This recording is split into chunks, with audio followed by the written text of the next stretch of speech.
Hello, everybody, and welcome back to our random shenanigans of Dungeons and Dragons.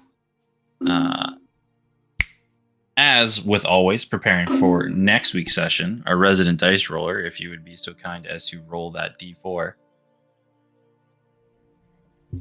I'm sorry, I had to replug in my microphone. What was that? Roll that d4. Hell yeah! All right, that was a 2.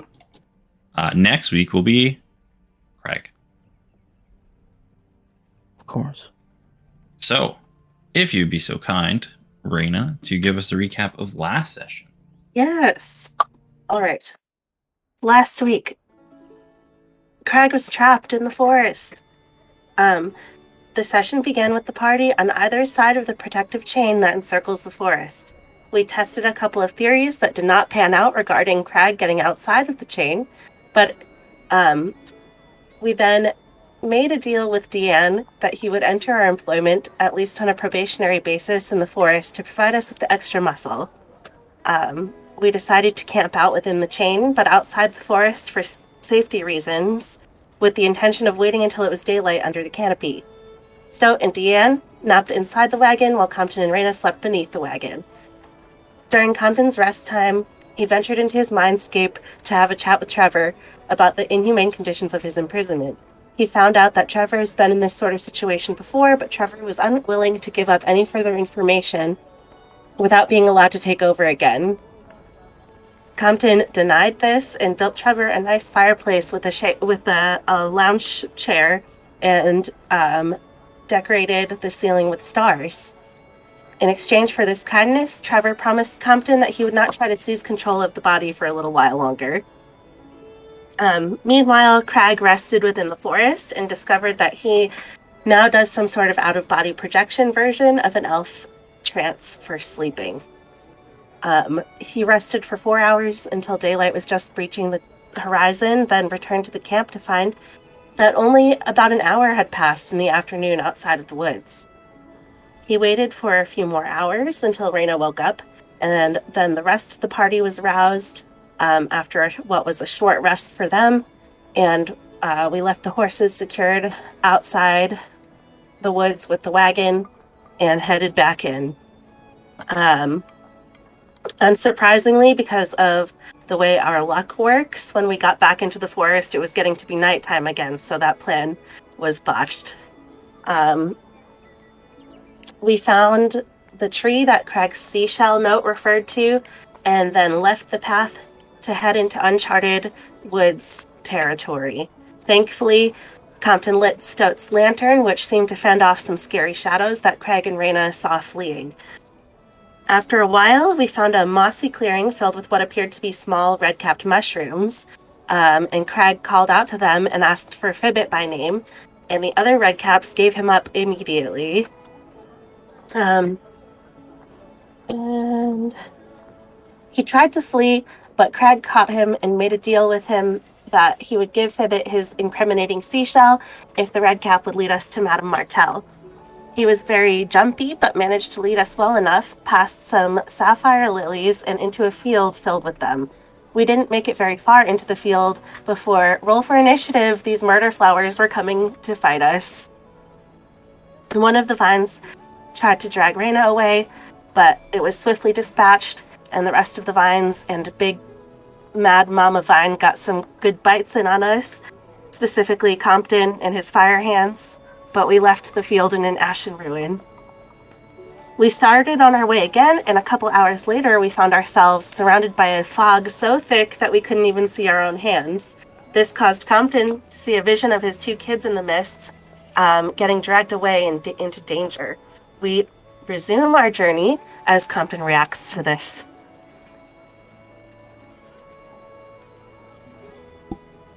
Grim, you're muted.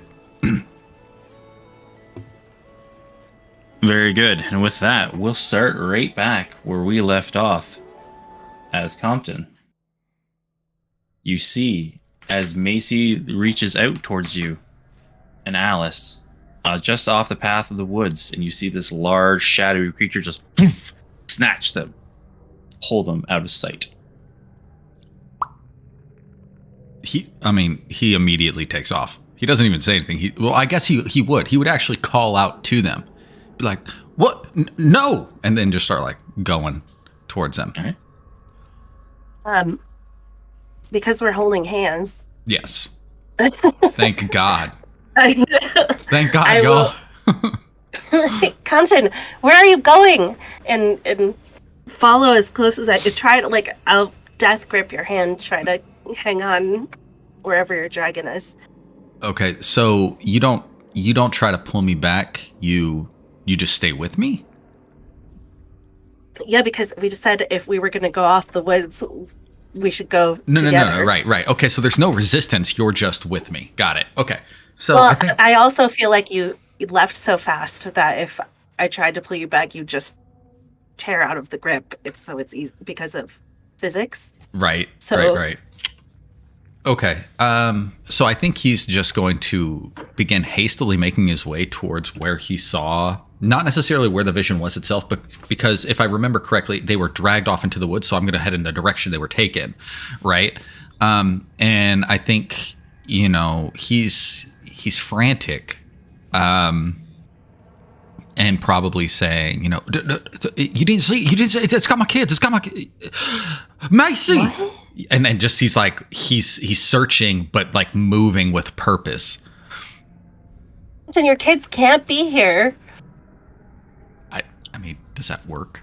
Does that knowledge help me at all? Right now, at this very moment, not as of yet, as you're walking through this dense fog, you haven't noticed any sight of them anymore. Those two have taken off the path. What are Craig and Stowe doing?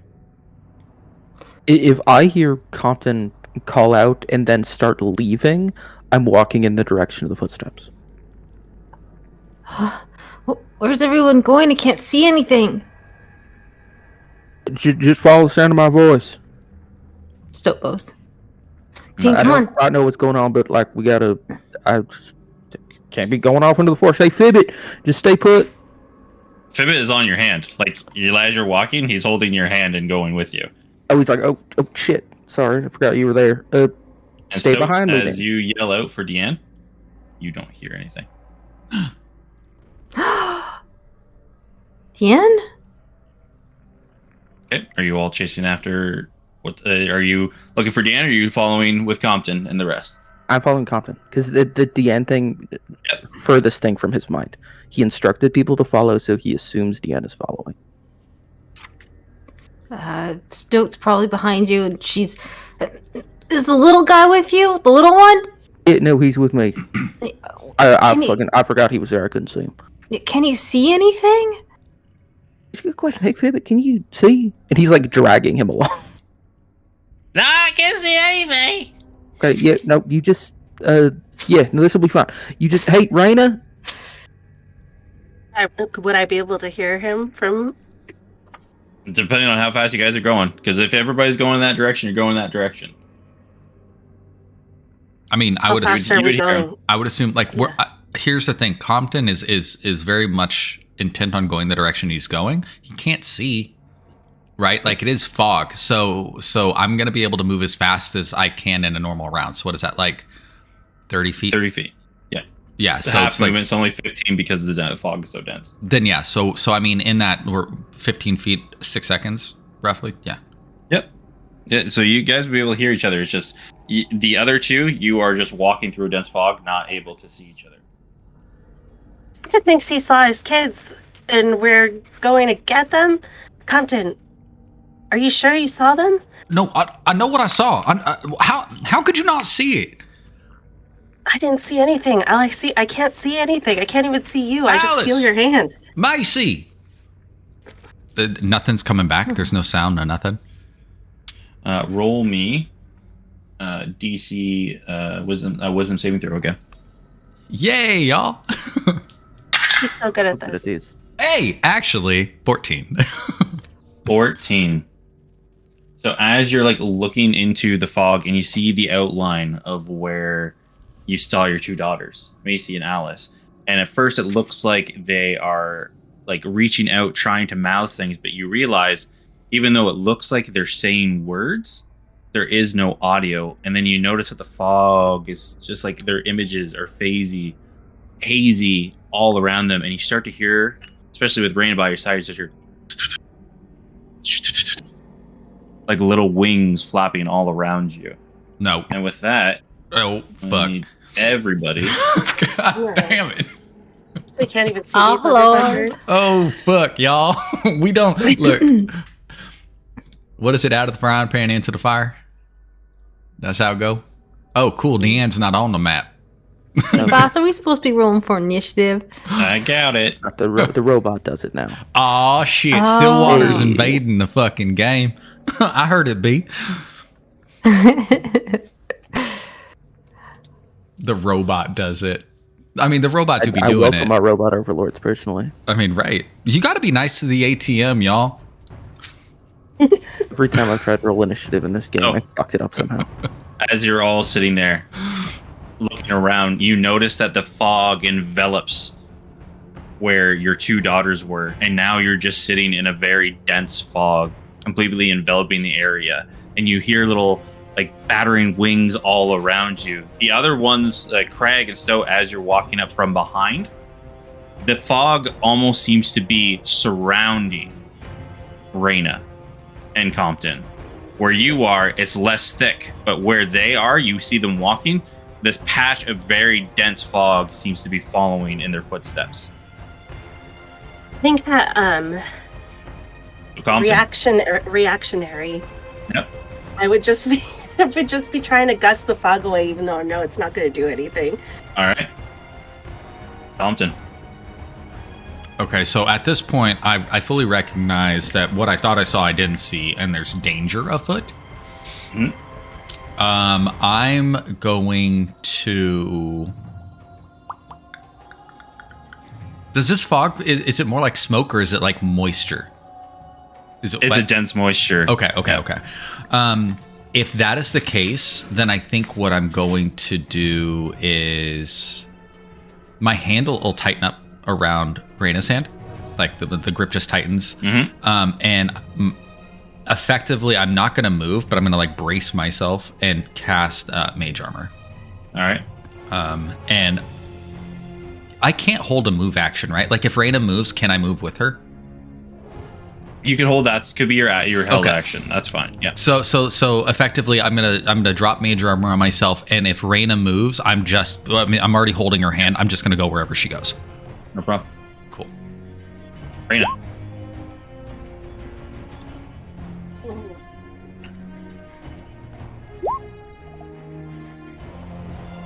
I think I will also hold, but keep being just as alert as possible to what's going on around us.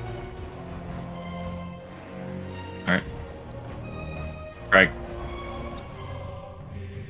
He's obviously quite concerned about this, so he will step forward ever so slightly and just hold an Eldritch Blast for any threatening thing that seems to come up.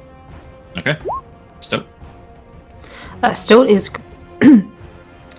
pulling out a dagger from her wrist and a dagger from her boot.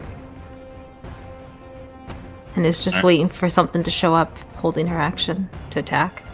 All right. Start of the next round. I need both Raina and Compton to make a DC 13 Wisdom saving throw. Guys, wisdom's so You good. can have that. You can have that extra D4. Not that you. it helped you last time. Look, it could help me this time. Okay. Is that a reaction though? Well, I think I would be Is Yeah, it? but it's I an don't know. action to cast. Is it? Yeah, it is. Never It, mind. that's fine. I got an 18. Okay, good. I got, Watch me get got me it. get something really bad. That is a natural one. Oh Okay. no! Why would So- you jinx us?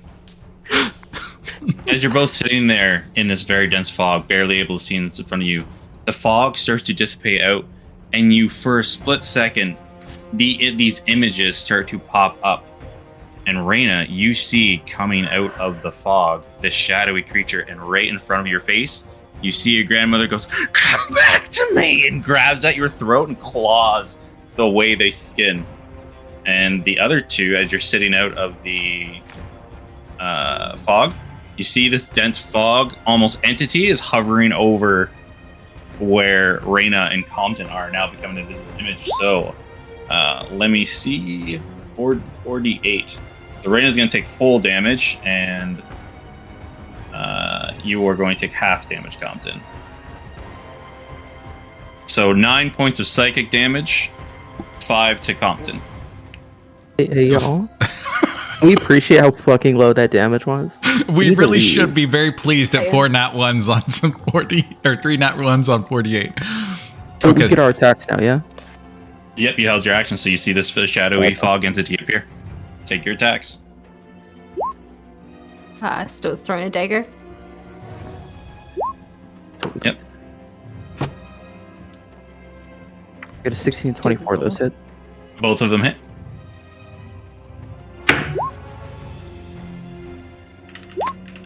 Natural 1 on my dagger throw. Okay. 14 force damage. I'm sorry, just to clarify, do I get 2 attacks because I'm waiting to hold my action? Your action, you're only going to get the 1 attack right now. Okay. If you take the attack action, don't you get extra attack? You just don't get your offhand. You just sorry, you are level 5 fighter. Yes, you get 2 attacks. She wouldn't throw that dagger though. Only the one she'd throw. All right. The one with the light. Did we do that? Oh, we didn't do that. No. Okay. Anything else? Wait, I think I can attack it too, right? Or no, because it grabbed me. No, you held your attack action. That was this Okay. move. Yep. I think, let's see. That's a 16 and a 20 something to hit. Are you using a ranged weapon right now? No, quarterstaff. Yeah. Okay. Both will hit. With the sickle. No, I'm just using the butt end of it. Let's see. Where's the D6? Why don't I have one? Here we go. Oh, jeez. That's 2. And then 6. So that's 7 damage. And with the quarterstaff, and then 4 psychic damage. So 7 and okay. So as you hit with the staff, it kind of the fog dissipates and it doesn't seem to be connecting. But the psychic damage, you hear the Zerl all throughout the fog as your psychic damage goes through. Okay, is that the end of your turn? Yeah, I just think that when I saw my grandmother's face there, I would have just screamed in a way that you wouldn't have thought that Reyna would do, because she seems composed most of the time. All right. You all will see Fibit go, ah! And he runs up and he's going to do an Iron Pursuit boot kick. Is it? Fucking Pivot, let's go! Get him, little guy. All right, and he just kicks really high with his boot and then just disappears into this foggy patch. All right. Oh, that's wonderful. Fucking Fibbit is Tiny Guile. Okay, at the start of your Tiny turn. Guile. Okay. At the start of your turn, Compton, I need you to make a DC 13 Wisdom saving throw. Man, I'm loving this. I'm loving this. 13. Oh my god. 13. No, you just make it. You're good. I know. Gotta This leave sucks this so fog, bad because my what's guy. going to happen is He's Trevor's so going to hit wise us right now. and I'm done. Okay. All right. Okay. So it's my turn now. So seeing what's happening, this fog is above us. It's not necessarily in front of us. Is it free motion It's just under it? surrounding you. It's surrounding okay. you right now, encompassing you. I think Compton, is it still reaching out and grabbing Reyna? You didn't see it. Okay. That was a personal. Got it. Yeah. So then I think what he's going to do is he's going to try to identify the center mass of this fog shroud, and then Ray of Frost. Okay. I'm just going to do it in here because it does my math for me. Oh, yeah, actually, that's pretty decent. 25? It hits. Okay. So that's going to be 2d8 cold damage, and then movement is reduced by 10 feet until the start of my next turn. So as you spray out your ray of frost into this fog, you start to see like the fog starts to freeze in a little bit, but it does not dissipate whatsoever.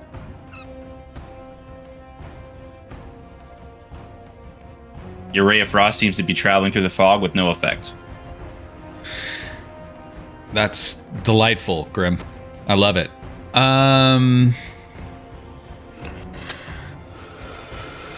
It did. I think I'll with my little bit of speech, I'll be like that. It didn't do nothing. It didn't do nothing. And that'll be my turn. I'm not moving. I'm still holding all of my motion's going to be based on when Reyna moves. Right. Okay. Same thing. DC 13 Wisdom saving throw, Reyna, as you're in the fog. Wisdom. Okay. That's a natural 20. Oh, there you go. You're good. All of a sudden, the image of your grandmother just like fades back into this dense fog. It wasn't real. It wasn't real. Okay. I'm gonna try to. I guess I'll try to whack it again. All right, go for it.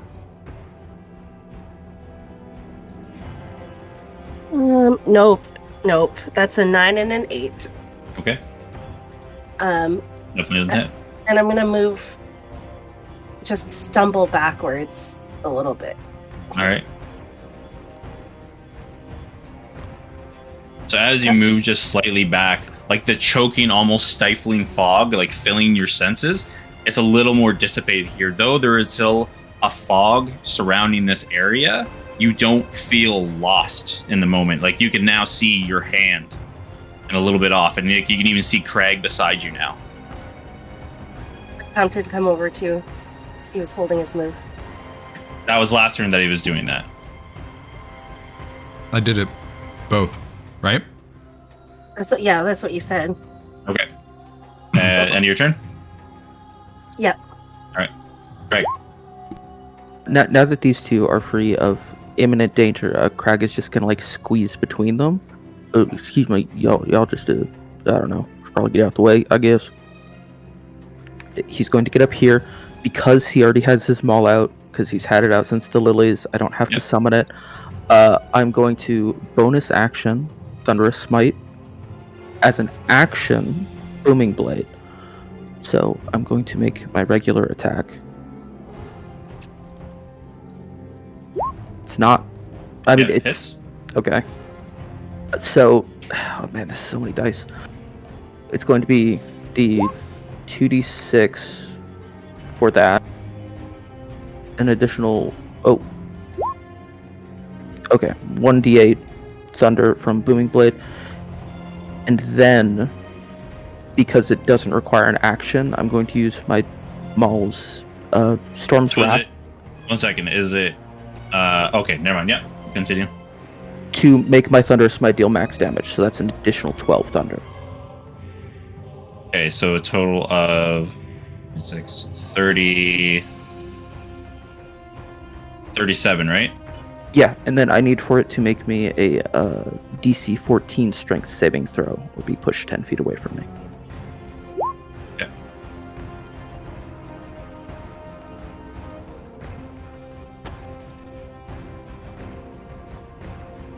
So as this like slamming thunderous like air just goes out, you start to see the fog just like woof, and start to dissipate everywhere for a while, and slowly starts to reform, but it is nowhere as dense as it once was. So Stoat reaches over her head and pulls out another dagger. She's back at 2, and she's going to rush at this creature. She'd like to make an attack. all right, go for it. She slashes him once. That is a 18. 18 hits, yeah. Okay. That's 5 damage. Okay. She'd like to make another attack. Mm-hmm. All right, that's more than 18. Yep. Okay. And oh, that's minor. It's another 4 damage.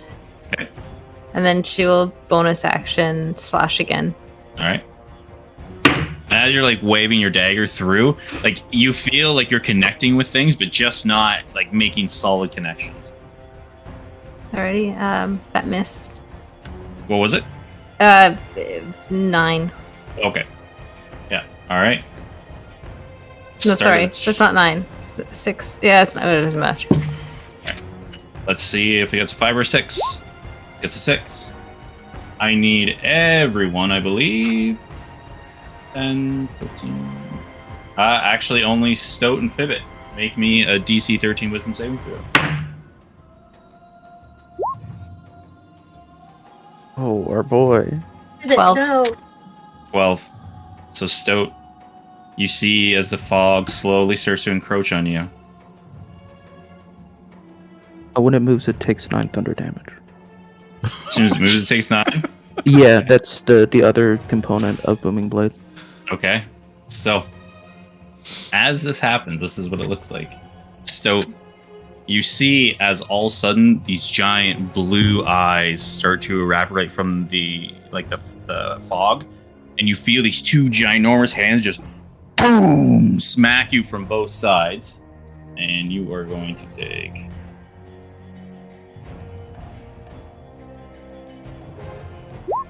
16 points of psychic damage.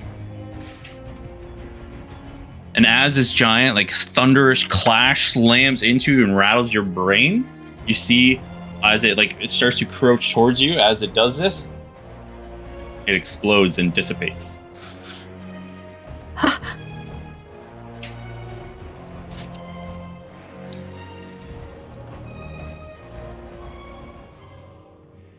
And you all start to notice as the fog around you slowly starts to dissipate and disappear away. But you see on the ground in front of you where the fog once was, a bunch of these little pure white, almost grayish little fairies in a large swarm, probably about 20 to 30 of them. The fuck is that? Fibbit. Oh, shit. Oh, God, not these things. Where's the other one? Wait. I'm gonna other look one? around. Where is Deanne? Is he gone? You can roll me a perception check. I'm so good at this, y'all. Craig is also looking for Deanne. All right, everybody can roll me a perception check. dagger. 13.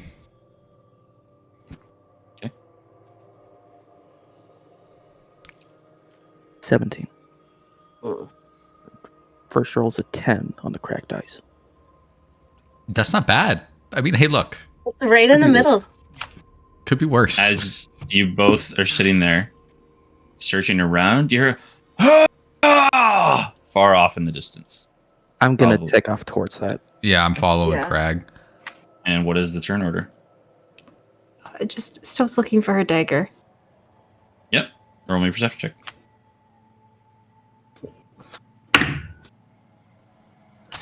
Is it only a +1? Yeah, okay. No, perception is what? +4? 12. Oh, easy enough to find your dagger. Yeah. Fuck.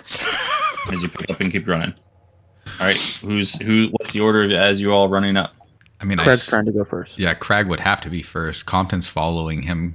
Yeah. I don't think I've let go of Raina's hand yet. I think it's still death Well, grippy. I think yeah. it's. I think it's not like I a think it's comfortable. in- Both Compton, directions, Death Grippy. Yeah.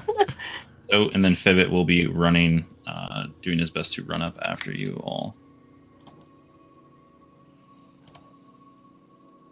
What Right. the fuck is going on? Do we run by those pixie things? You do. Are they dead? They're dead.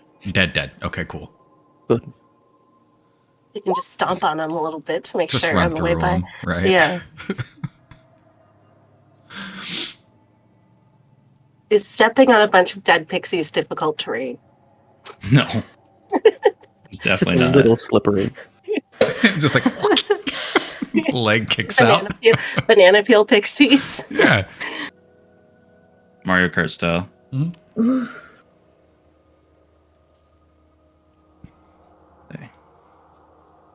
Damn, how far did Deanne make it? Yeah, so you guys probably run about another 60 to 80 feet. You will all come up on. Is it? And this direction that we're running, I'm assuming it's not on the path. No, you're running in, like you had to veer off into the woods Okay. from where you all are. There isn't actually a path here. You guys are in the woods. It's just the map. Right. Yeah. Let me grab up. Thought I had his character sheet up, but I did not. I swear to God, I'm about to fucking hand feed Deanne this fucking healing potion, y'all. We can't let this man die. Gotta keep our employee alive. He's got to live long enough to fucking betray us, right? Like we can't.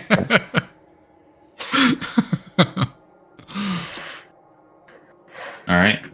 And as you all run up, you start to see as Deanne is fighting one of these swarms of what looks like little pixies. The first to act is Stout from the back. Oh, hey. The dagger she picked up. Throws it. All right. Roll me your attack. 14. 14 hits. Okay, cool. Sweet. Alrighty. That's 8 points of damage. All right. And as you see, as you like throw it in, you see one of the little fairies gets hit by the dagger and like flies out of the swarm. And you see like these almost like foggish, like just whimsical fairies, almost like ghostish type entities all just turn. They open up their mouth and you see these large fangs and all their mouths go towards your direction. Okay. Again, reaches over her head where she had put the previous dagger away and pulls out again. She's back to 2 and she's rushing headlong towards him. All right. Sorry. I don't know the distance. Yeah, she can get all the way up to there, right? That's 20? Yep. Yeah, okay. All right, and she's going in for another hit. All right. Can I do trick attack on this one as well? Or not trip. Okay, Yep. cool. All right, so that was 16. 16 hits. Okay, and then the Strength saving throw.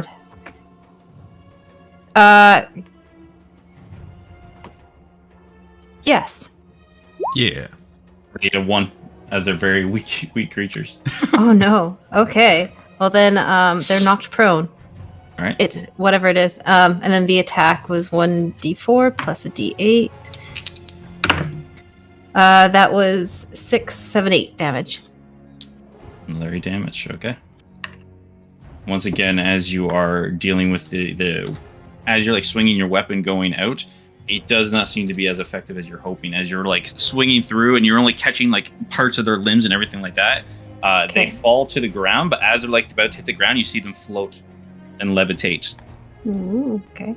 Stoat's gonna go ahead and just cut them one more time with a bonus action. All right. All right, that is not 12, 11. 11 15. does not- No, it's 15. I'm sorry. 15 hits. Yeah. Yeah, 8 plus 7. Okay. All right. If they're prone, don't you get advantage? They are not prone though. No. 'cause They're they flying creatures. Oh, And yeah. that's 7 more points of damage. All right. Piercing. All right. And when you end your turn, they are going to reach out, and a couple of them are like their fingers will glow, and it almost seems like their fingers are going through your skin as they will touch you with a chilling touch for 18. Ooh, yeah, that hits. 35 points of cold damage. I don't like that. Yikes. Make a DC 13 Constitution saving throw. You said 35 points? Yep. Okay, and a Constitution saving? Yep. At 16? 16. Okay. You're able to you feel like this cold chill, like washing over your body, like the life is just being taken from you and like no way to have it come back, but you shrug it off.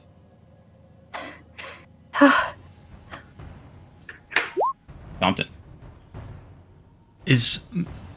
Because this is a swarm, is there a way to kind of gauge how much damage they've taken? Like, do they look like they're on their You last can leg? see them dropping. There's still a lot there. Like There's a lot of them? They started off with like 20 of them. Now you're probably down to about 16. Oh, okay, so there's a lot. And it looked like that hurt Stoat. Yeah. You fuck. see, like as Stoat is like going up, like her one where they touched her, like she has this almost like cold burn all across where her neck is, all the way down her side, starting to form. Oh shit. Okay. This and now that I know that they're the same creature, I can assume it's going to be the same way as the mist. It's just that we can see them now. So Compton's going to go ahead and go 5, 10, 15, 20 to here. And 15 feet will reach them. I'm going to angle Burning Hands at this target. Oh, okay. So that it is effectively going to create, like, from Stoat and Deanne's perspective, it will be like a wall of fire just kind of right in front of you, and it's gonna. You where you are, you're going to hit. There's no way to turn. There's no way to turn it. You are going to have to. You're going to have to stand one down, like down there. Yeah, I mean, one. I'll stand wherever I need to, so I don't hit these my friends. Then I will put you where you need to stand, right there. Okay. So if this is where I need to be to hit my target and not hit my friends, perfect. Safe. Yeah. Okay. So then that'll be a second level Burning Hands, DC, a Dex 16. Yep, fails. As they're just a swarm of. It's real hard for them to get out of the way. All of them. Could you pop through 19 fire damage? And once again, coming in as you like let this out, you see as these like little fairies get hit by this, it almost seems like a lot of them are made of some type of liquid, as this flame just makes them evaporate and en masse. This is great. And I like to think, like, so Compton has his book out, his hands forward, right, and he's doing this, and his the heat is just like pushing back on him, like his hair is all fucking And as a reaction to that, they are going to use shadowy stealth. Let's see, they're Compton. It's gonna die, y'all. And the only one, Compton, they disappear. Everybody else, you guys see these things trying to sneak away, as there only seems to be like 2 or 3 of these left after that. Like Burning Hands comes out and just incinerated this swarm of them. Deanne is on the ground. He's not doing anything. Reyna. So you see, like they're starting to shimmer and go back into a mist form, but you with your high passive perception can still see them. Okay. Well, I think I'm just gonna come right up. You said Deanne just passed out too? Deanne's laying down, like he's barely holding on. Oh, great. Does he look worse than Stoat? No. He just Okay. looks like he's been through a lot. All right. I'm gonna come up here and just put my hand on Stoat's shoulder and cast Cure Wounds on her. Okay. All right. There's 11 points for you. Thanks, Rena. Anything else? That's it. All right. Fibbit will do once again. You feel his big, large, clunking boots as he and then trips and falls. Right. Oh boy. Just gonna scooch right on past these folks, get up on these little fairy fuckers. Okay. Go right here, and then essentially the same thing as last time. Booming blade. Make my attack. 16. 16 hits. Beautiful. So there's bludgeoning damage. Yep. And as you swing in through the mass, the fog just dissipates. Beautiful.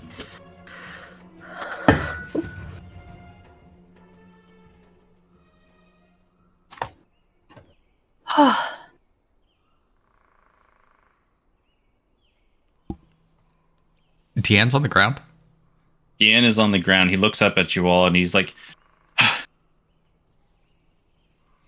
I don't know. Before I could realize it was, before I could realize it wasn't real. I just, and you see like he has the same thing as Stoat, like this cold that's almost burned onto his skin, like this deep, immense cold. He looks rough, but he definitely is not out of the fight. But he's more shell-shocked than anything. I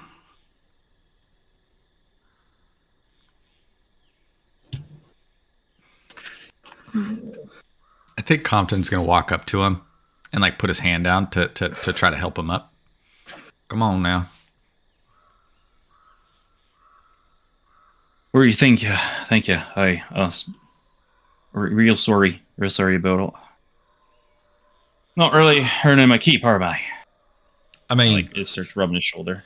Yeah, no, you're doing it as could be expected. You know, all things considered. Here, Compton's gonna fish into his bag real quick and pull out that healing potion Stoke gave him, and then hand it over. You should probably drink this. I know it ain't whiskey, but he sees it and he roll a persuasion check. Does this motherfucker not believe me? I didn't say that's not what it was. 18 plus 7. So math. 18, 7, 25. Yep, he grabs it and he looks at you for a moment. And then he just uncorks it and then drinks it and looks at you. Thank you. That's nice. Yeah, man.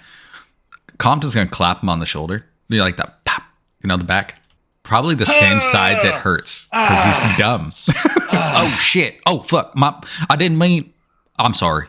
Yo, I was just, yeah. Fuck. Are you okay? Yeah, just, I don't want to stay around this very long. Yeah, no, I get it. Let's in and out. You okay. Can you keep that bottle, though? We might need it. Just put it, wait, you don't got it back. Can I have the bottle back? Yeah, hands you the bottle. Thank you. Fibbit looks around at everything. The fog now starting to dissipate. I'm so sorry. Everybody, I'm real. Like I said, I don't know I didn't think. Why we come through here that night? I hate those things. I didn't think they were this part of the woods. I'm so sorry. Hey, big fella, it's fine. I don't know if you saw, but we handled that pretty well. Yeah. We should leave. I don't want to be here anymore, but let's nobody's keep mad at moving. you about this. I do have a question while we move. We can walk and talk maybe. Is everybody doing all right? Stoke, you Stowe's okay? nursing her arm and she's looking for her dagger again. God damn it. Hey, Stoke, when you get that dagger, come over here. And just taking your time to look around, you're able to find it still. Like you were making all your connections with your hits, so they weren't like flying off into the void. Can we like find a nice place to rest? Just kind of twerking her arm. Yeah, that's actually Fibbit. Is there a place we can hole up that ain't, full of death and doom? We have to keep pushing forward. Hopefully the next spot we beat isn't as bad. Oh. Cool. I mean, I hate that absolutely. Hey, Stoke, come here with that dagger. Okay. We can try and hold up somewhere, but like if we do it, it just might make it more difficult to keep going forward afterwards. Fuck. Still holds up 2 daggers. Well, I think I can only do this on one of them. But which one is the one that you keep throwing? Oh. 4. Okay. Compton's going to put his hand over it. And then, First, Stoke just starts like receiving. I'm not taking it. Don't worry about it. And then he's going to rub something on the inside of his vest and pull his hand back. And then he's cast light on the blade itself. All right. So look, if you throw that out there, at least hopefully you'll find it while it's dark, right? She checks the hip.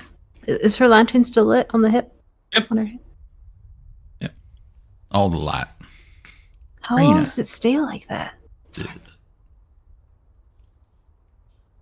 Raina, roll me a wisdom saving throw. Oh no. Hey y'all, welcome to the Raina counter. AC 10. Oh, 9. Buddy. It was so you're, close. you're sitting there, and you keep telling yourself it wasn't real. It wasn't real. That wasn't real. You feel like this weird tingling down where your tattoo is. You swear for a moment, you look over your shoulder and you just hear that song being hummed just in the distance past your vision. And when you turn around, nothing's there and the tingling's gone, but you just can't help but just, it was too real. It was too real. Once Compton is done for lighting up Toad's dagger, Raina's gonna quietly come over and hold his hand again.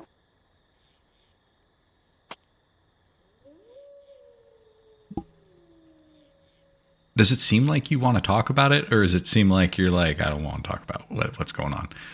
She, I think, isn't even thinking about talking about it. Is more like she keeps like looking over her shoulder. Okay. Hey, yeah, no. This is all right. Come on, Raina. Look, no horses in the woods, right? We're doing great. This is good. You fantastic. Everything's, I don't know what happened, but it's gonna be okay. We're together. Hey, Fibbit, let's beat feet. Let's get to moving. I'm moving this all the time. No, I mean like quick. You know what I mean? I can only move as quick as I can move. Also, can you do me a favor, Fibbit? If we wander into an area that's full of misty muck that ain't supposed to be full of misty muck, you want to let us know that it's a problem? Or maybe just say it could be a problem. But the problem is like I've ran into those, they move so fast. Like we were walking and we were surrounded in a second before I could say anything. I was trying to deal with my own things, but I apologize. We'll have to go forward. Oh, wait a second. You got things to deal with too, Fibbit? I saw things. I shook it off pretty quickly because I knew it wasn't real. You guys didn't know it. I should have warned you about that. Sorry. I mean, after the fact, thinking about it, my kids is not in these woods, so that was kind of stupid of me to be thinking that they were, but, you know, neither here nor there. You don't know, you don't know. Yeah, that's a good one. You don't know what you don't know. That's true. Okay. Resident dice roller. Please roll me a d6. Certainly, DM. Find us an oasis to sleep at. Please be chill. That's a 6. That's not. No. Hey, It's not the usually reaction you have good, to a B. 6, bud. Look God at his damn it. anger. See that? Guys, We gotta get- Compton's we gotta real get fucking different tired. dice. No, We gotta You can't get somebody else rolling. We gotta do something. We can't. No, it's got to be B. We've got to get ourselves out of this fucking muck. Listen here, guys. Compton's I'm real gonna find my tired. dagger, guys.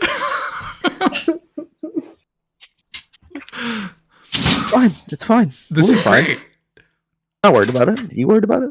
No. I mean, I've only got a few spell slots left, and they're all low level. That's more than my none. So, pushing forward, you start to notice that the woods, the light, you've been traveling for quite some time.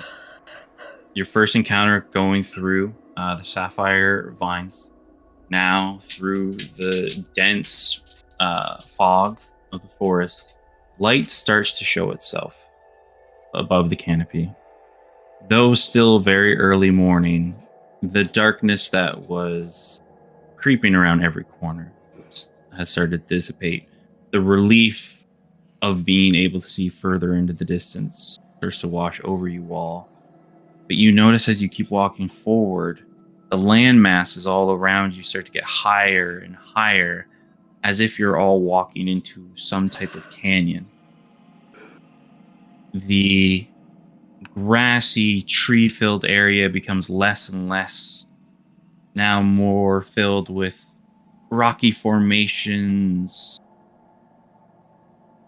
All in all, the element of stone starts to take over where you are, and the whimsicalness of the forest starts to dissipate. Oh, I was really hoping we were going to avoid this one. All right, everybody, it seems we're coming up on Emmon Ridge. What is that? Is that a person or a place? It's a place. It's not a great place. Kind of looks at all of you. You're all pretty dexterous people, right? Fuck. So dexterous. No. Okay, hold on a second. What did you say that the surrounding has started becoming more rock-like? Mm-hmm. Hey, y'all, just hypothetically speaking, if you was a giant rock bear, would you live in a place that looked like this? I would want like a soft grass bed personally, but I think that I'm an outlier. Fuck. Does it I'm gonna look around. Does it look like there's any like broken ground where one of these rock bears would have popped out, or some fucking claws in the walls, or? Roll my perception check. Oh man, I'm so good at perceiving, y'all. I'm not great at perceiving, y'all. That's a 7. It's really hard to see because as you're like looking around, you start to notice that you see rocks are actually floating in the air around you all. I'm captivated. I love this. This is one. Oh my god, y'all see that? Wait a sec, Fibbit. How does this is like a gravity thing? Is it? Fibbit, if I pick you up, you gonna float? This place is real weird. It's like the way gravity works. Though on us, it works perfectly fine. We'll fall hard. But like on the land masses, it's almost like all the rocks here is enchanted somehow that they don't work right. Huh. That's not the bad part. Okay, let's lead with the bad part. What's next? All right, so And he looks up and you see now like you're all surrounded by this deep canyon. And he keeps walking forward. He's like, so we're gonna come on to a little like pond/lake thing. Right. The problem is that it's entirely made of acid. Okay. And then since we're already kind of this far, we could go back, but it's gonna add a lot of time on, and we might run into more things. And the only way to get over the pond lake thing is we're gonna have to traverse over these. and he like bobs one of the rocks. So we're gonna have to try to traverse over through these. Shit. Can I offer just the first fuck that? Yeah, I'm I know what you're big gonna fella. ask. It's bad. That I don't like that. yeah. If you don't stand on it for too long, then they won't sink. It's just we're gonna have to keep moving quickly and nimbly. That sounds bad. And he's just looking at everybody else. Am I the only one that thinks that sounds bad? It's No, bad. that sounds real bad. I'm gonna be. Let's be entirely transparent about this. Everything has sounded bad, right? So it's It not like sounds this like is real new bad. Yeah. Like I can get hit by stuff. Not much I can do about a fucking lake of acid. How far across is this lake? Like, is this like real far? Probably gonna take us about an hour worth of travel. Oh fuck! Wait, We're gonna There's- be there's a over an large acid lake for a landmass. fucking hour? Well, there's a couple land masses in them that you get to walk across, but in between those large masses, we're gonna have to jump around. Told you it was bad. I did warn you. I mean, look, you're doing a good job of keeping us informed this time. I appreciate it. So, fuck. Is there a way we could maybe like utilize our more dexterous folk and some rope to make this work? Deanne, what you got some insights?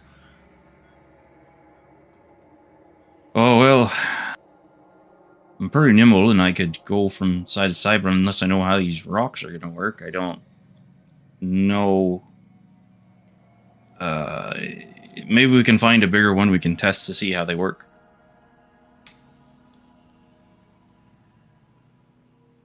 That sounds smart.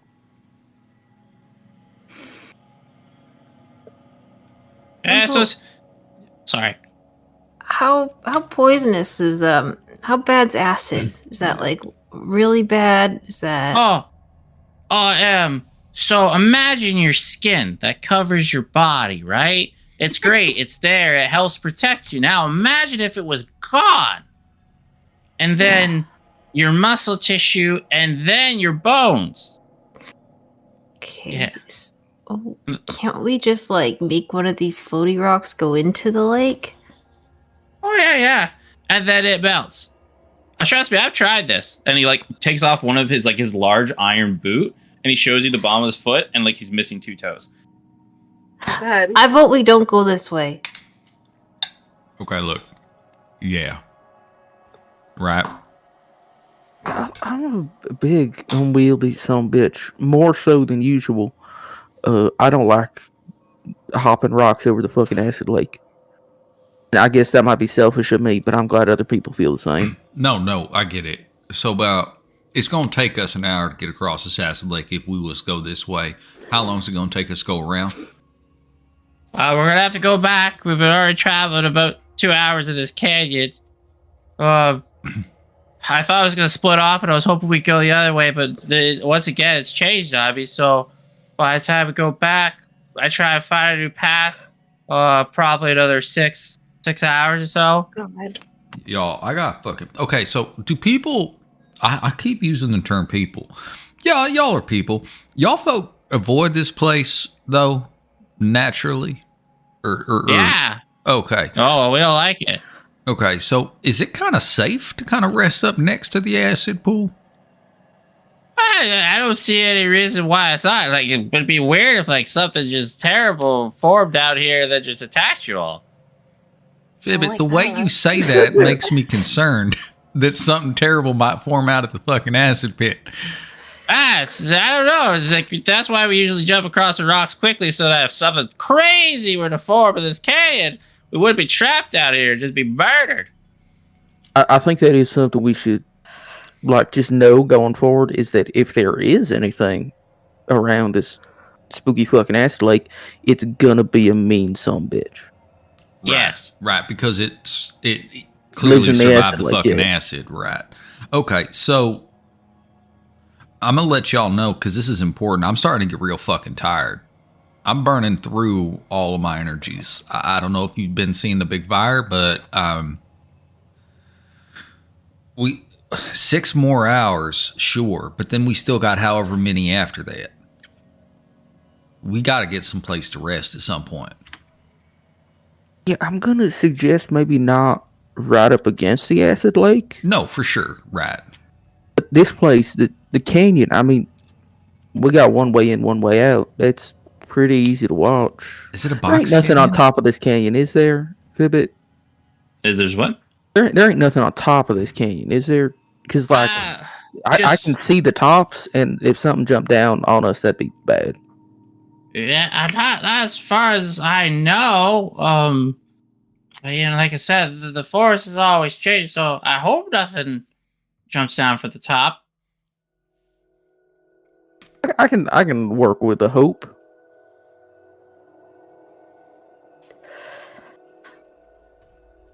So maybe the plays go back to the mouth of the canyon. A little bit further away from the acid lake, right? People still aren't going to be coming this way because of the acid lake, so... Well, if we travel 2 hours back, we'd be back where that foggy place was. But it's daytime now, so the sloth shouldn't be we should be around. Well, the foggy place without the fog, that's just a pleasant little slice of forest, ain't it? Yeah. Yeah. If we're going to bed down at all, it should be during the daylight hours, because it doesn't seem as bad. We should go back to the pleasant little slice of forest then, I think. If it's that or a canyon leading to Acid Lake, I pick the forest every time. You know what, Craig? Now that you're like a man of these woods, I feel like the decision's yours to make. I don't know if that's accurate. Can you leave right now? Hey, Fibbit, hey, actually, this is a question I've been meaning to ask you. Do I look like anybody else around here? I guess the better question is there anybody else around here that looks like me? I've seen, you particularly, you have some features like people I've seen before, but not like you exactly. You're pretty unique looking there. You got the whole tusk thing going on, and you're slender, but you're also beefy at the same time. It's real weird. I like it though, but it's odd. Yeah, no, I'm talking about the folks that you said I had some features of, those ones. What are they like? Oh. Not the best. How do I Which say? features? Actually, that's a good question now. Well, it's gonna sound real bad, but the kind of darkish skin, like the really elongated ears on there, like kind of remind me of like a shadow elf.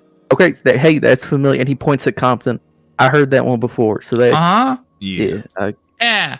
Yeah. We don't get many of them here. We've had one or two. They weren't real nice to me too often. Try to steal my dreams. Didn't like that.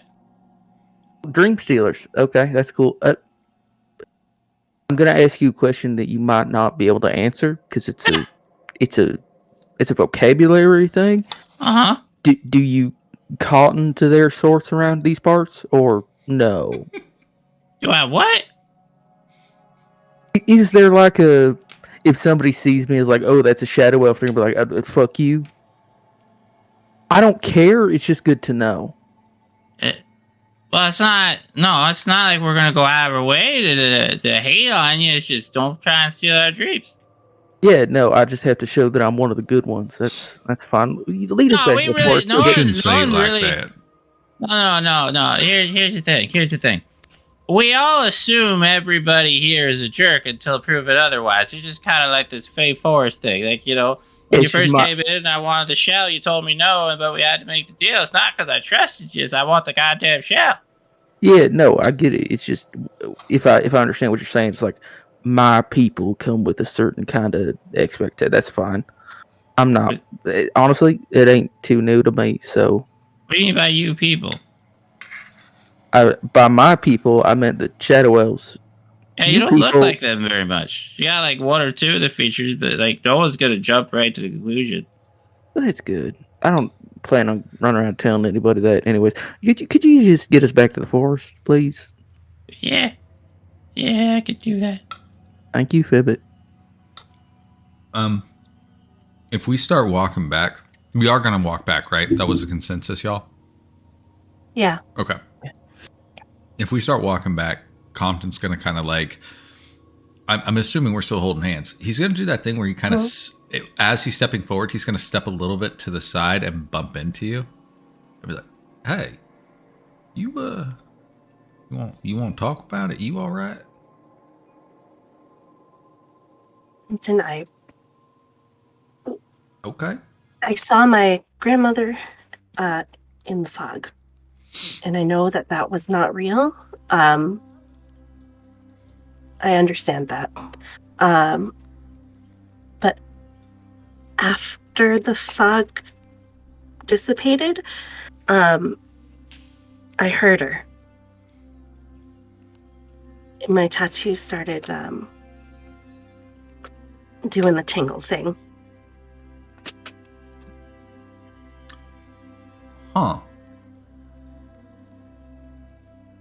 What? It's just Go ahead. unsettling. No, I mean, yeah, I understand that. I was unsettled too, so I get it from like a shared perspective. I didn't hear nothing after the fog though, so that's kind of strange. Maybe that's like an intrinsic tie to the Fae as a whole, right? Because your grandma seems like she's of the Fae, right? There's Fae blood in you. Sure, yeah, we know there's somewhere in there, Okay. but this is a whole different. I mean, this forest is so different from anything that I've seen. Right. Have you ever seen a desert? You been to the ocean? You seen sand? No, I mean, I've never seen the ocean. Okay. So look, just think about it like this. We live on this here planet, right? This body of earth, soil. And then there's this area of it that's just full of water, right? And then there's areas of it that's full of just dryness and no water. And then we've got the grass and we've got the trees. And so what I'm trying to tell you is it's all the same place. It's just different. So Yeah. maybe just because you're not used to it, don't mean it ain't the same. It don't act the same. No, yeah, everything's everything's connected. Right. And look, you got your friends. We're here. It's gonna be all right. If you see your grandma, tell Craig. Craig, did you see what he did to that thing? He's a mean son of a bitch. I gotta ask him about that. He did a whole bunch of loud noise, and those things just boop, dropped from the sky. You seen it? Yeah, I did. Yeah. So we'll be okay. And Stowe's been throwing. God, she's thrown like 3 daggers. I know, she's great. She's pretty cool. I like her. She's a good kid. It's gonna be okay. It's gonna give it like a little squeeze, not like the hard one from earlier, but just that like reassuring one. Yeah, she'll squeeze back. Yeah, it's gonna be okay. I hope so.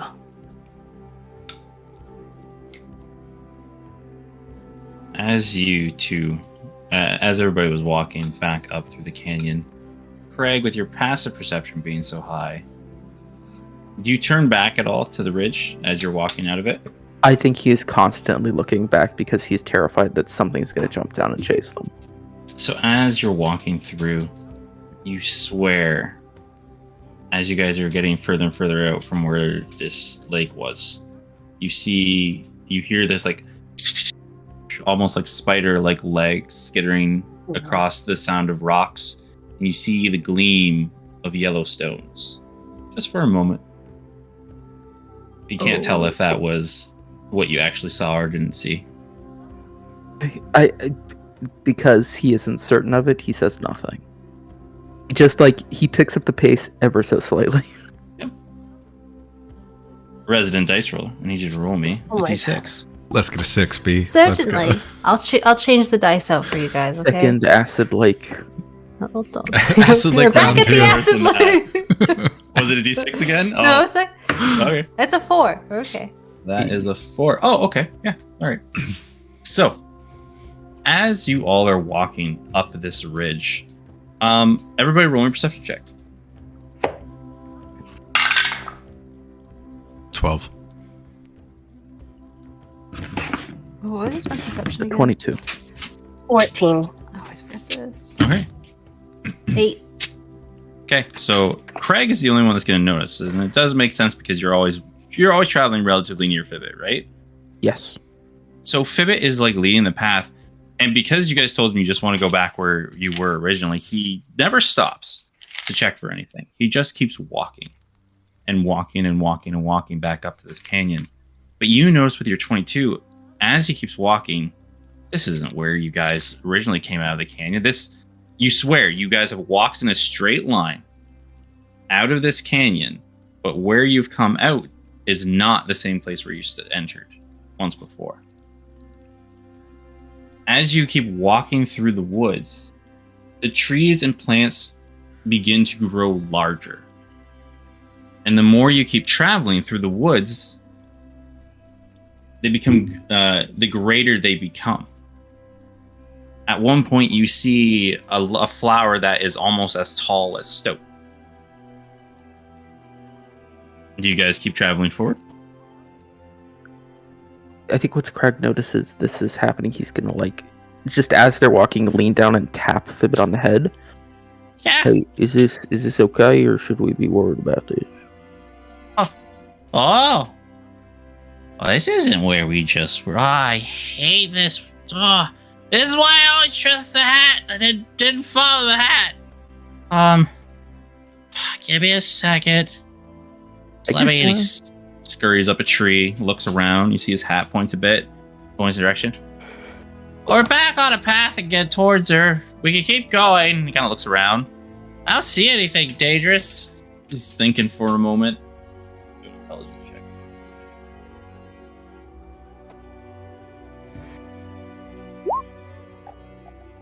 Yeah, no, this should be fine. This should be fine. We should be good. No problems.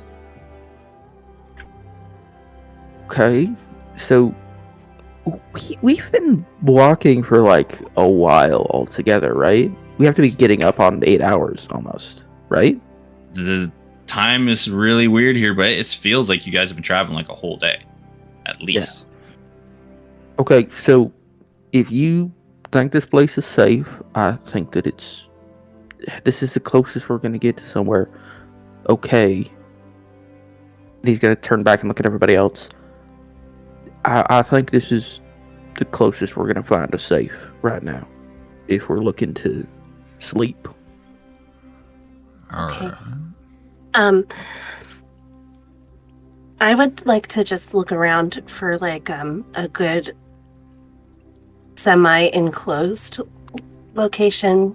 Like I feel like Reno would be pretty used to finding some hidey hole to camp out at. All right. Roll me a perception check or a survival check. All right, I'm gonna go survival. I'm better at surviving than perceiving. That's a 23. Ew. 23. You're very good at finding hidey holes and just residing in the woods for days at a time. Just the way this is the woods, everything just seems so out of order. But you do find a spot. You find almost like this little notch in a wood that normally, when you see a normal sized tree, it looks like where a root has kind of picked up before forming with the tree. And where you all are and the size of this tree, like when you look up at this tree, you can't even see, you see the leaves at the very top, but you don't see where the branches come out to the tree. Like this trunk is probably at least 45 feet in diameter from where you are right now. And you see like one of the roots that are like kind of arcing up. You all could probably huddle underneath there and get out of this rain and just relax under there for a while. Okay. I'll point it out. I'll be like, guys, I think this might be a good spot if we want to huddle up.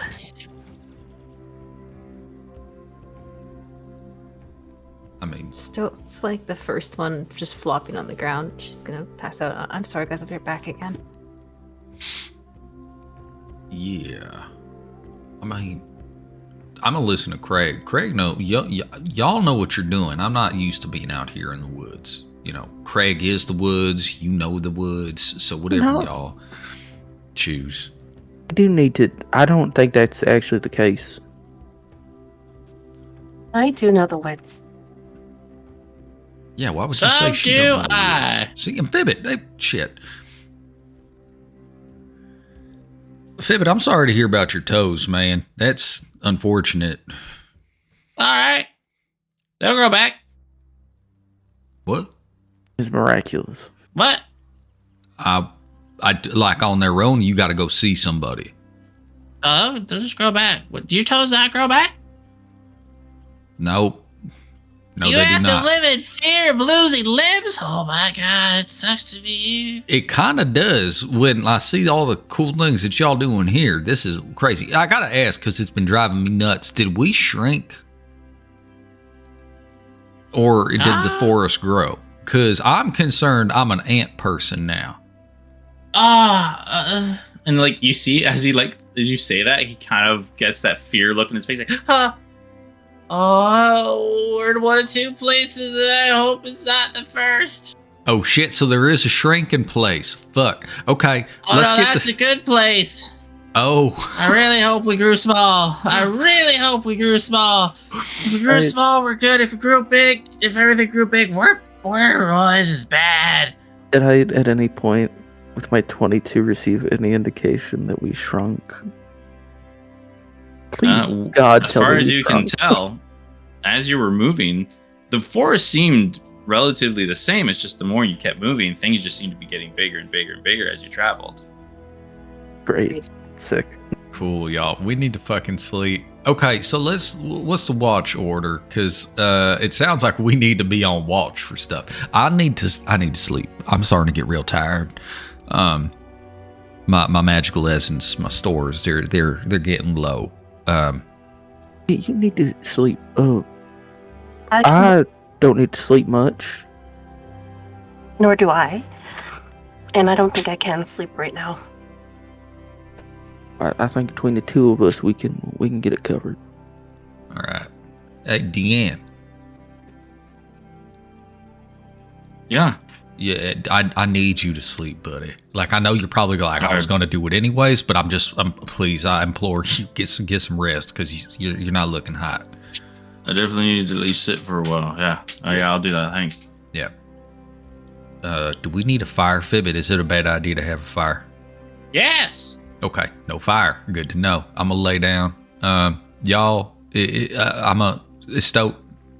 Not. Good night. He's just gonna like lay down next to Stoat and just like back up against her. I'm gonna fall asleep or try. Yeah. You'll see Fibbit. He like does a circle in an area, like keeps patting the ground with like his big boots, and then he all of a sudden jumps up really high and then just disappears into the ground, and you see just his hat sticking up above the ground. That's delightful. Oh, that's I so love this guy. Okay. Can Fibbit be part of our exit deal? They don't like him here. They don't like him. He said he doesn't like the woods. Yeah, let's get Fibbit on team. Let's go. And then Deanne will lay down under the tree, and he'll fall asleep too. Who's taking first watch? I'll go first. All right. Roll my perception check.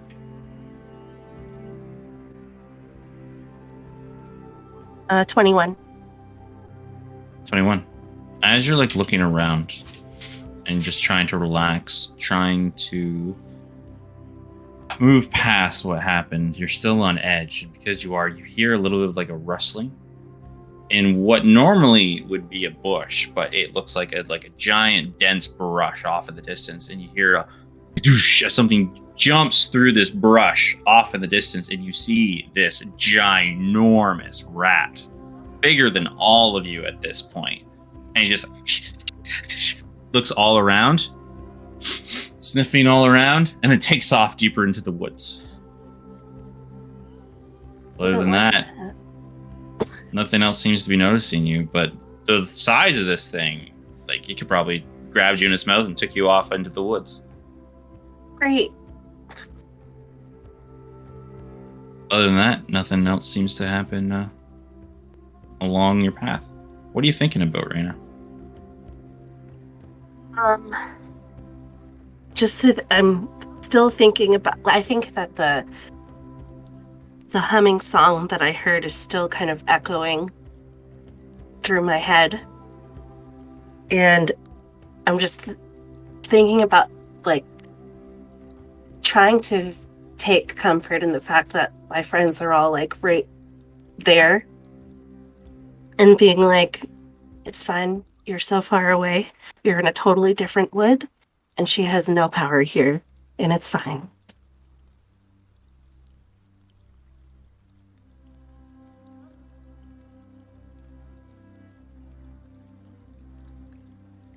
As you're off in that thought, it almost comes to a shock when you feel Craig like reach up and grab your shoulder. Oh, Craig. God damn it. Is it time already? Yeah. You alright? I think I'll be okay. I've just had a lot of...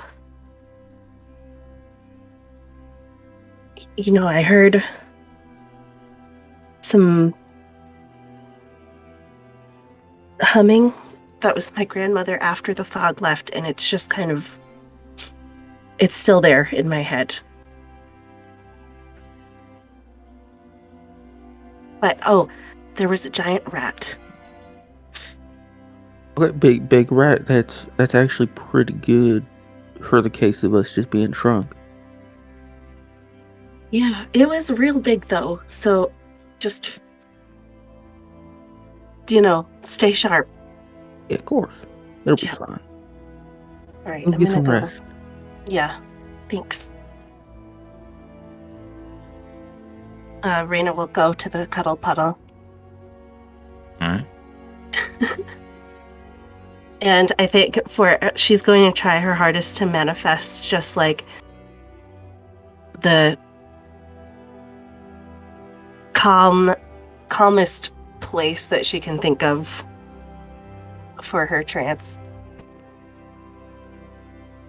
Roll me one more wisdom saving throw as you try and create a safe space.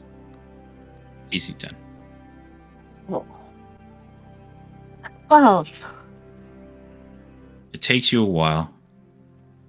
And like every time you start to like get into that trance, you have to like stop, take a deep breath, reassess, and then create the safe place over again. You feel this like encroaching on it every once in a while, but you're able to finally get in your colorful, like you can describe as how it looks in your trance area. Yeah, I think it's just a very bright version of a part of the woods that's just over the line from her grandmother's domain, where she used to hike out to get some alone time. And so it's just like pale colored mists that are surrounding her, with some icy rock formations and the silhouettes of trees around her.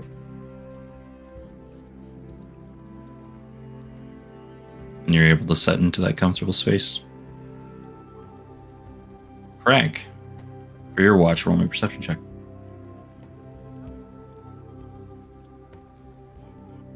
That's a 20 altogether.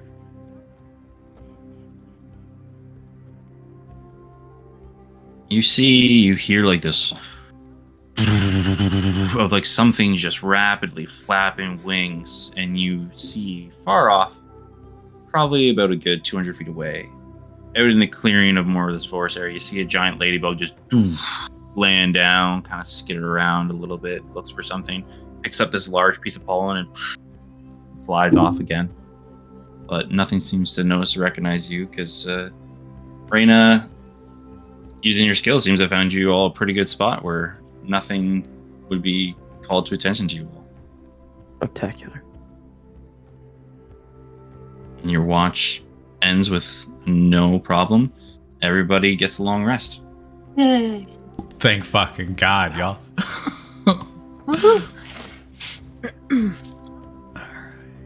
At about the 8 hours, you see Fibbit just pops out of the ground. Slept like a dead log. Ugh, best kind. What was that? Oh, that's just all of you. There's a lot of you. I forgot. What? How? Okay. I think when I think when Compton wakes up, he'll have found that Reyna just like snuggled right in there, like Hell yeah. right under your chin, facing you. Oh hell yeah. Okay, cool. Hey, we gotta go. Come on, wake up. Come on. It's morning already, or not morning? Yeah, I it's guess. whatever time it is, but I feel better, so it must be okay. You feeling better? A little bit, yeah. All right. Let's get up and maybe get something to eat real quick, and then figure this out. Mhm. She'll Go ahead. slowly sit up. Is Stoke behind Compton still? Probably. Somewhere warm. Hopefully. Okay. I imagine so, because here's what happened. Like, you know how you had Stoke like pass out on the ground? I don't know if you were here for it. I had Compton like go right up back against you. Oh, perfect. Okay. And then Raina was right in front of Compton. So I imagine Compton's like a sandwich. That's why I was like, okay, all right. Hey, Stoke, I'm gonna like do a little like elbow nudge. Hey, you there? We gotta get up. We gotta get going. Oh. Stoats up. Oh man. I gotta tell y'all, sleeping on the ground is absolutely the worst. Like, we figure this out at some point.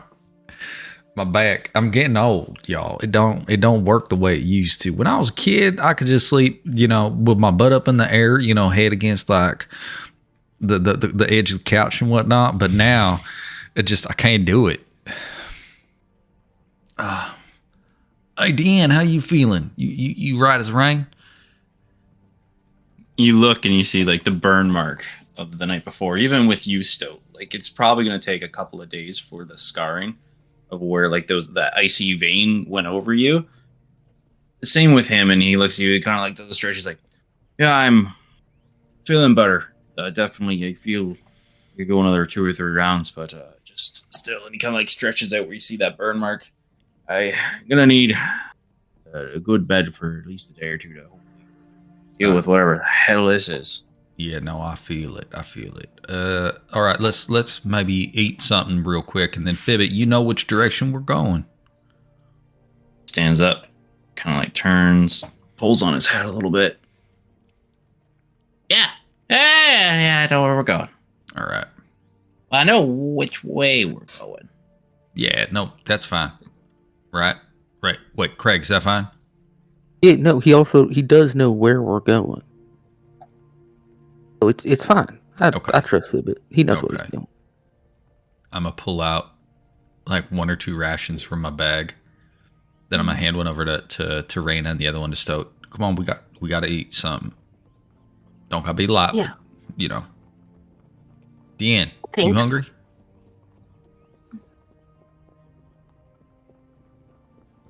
I wouldn't say no to some food if you're offering it. I'm gonna toss him another one.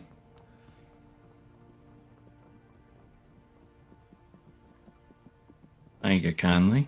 Yeah, no worries. When you swing with the sword hand, I want it to like hurt, right? Not us. Don't swing it at us. I just mean at the other thing. So maybe the food will help. That's all. I really wish we had some fucking coffee. How is it that we didn't? We need to put it on the list. Stoke, can you put it on the list? We need to get coffee. You're the only person that drinks coffee. So I can write a list. God, all right. I'm putting it on the fucking list. This is cool. All right. Fuck it, I guess. Compton's the only one who likes coffee. I mean, I Coffee's like good. coffee, but I can also live without it. Okay, see, I was with you and then I wasn't. Without it? Never.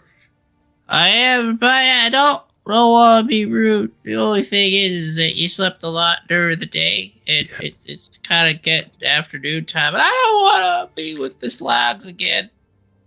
No, okay. We'll eat and go. I get it.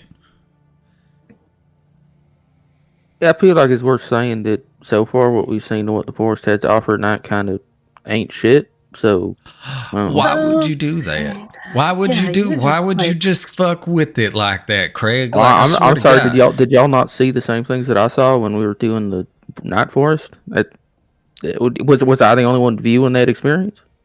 You know, Craig, I It's gonna think be we a have little very fucked different. up if I figure out because I'm a forest person. I'm the only one that actually sees what's going on.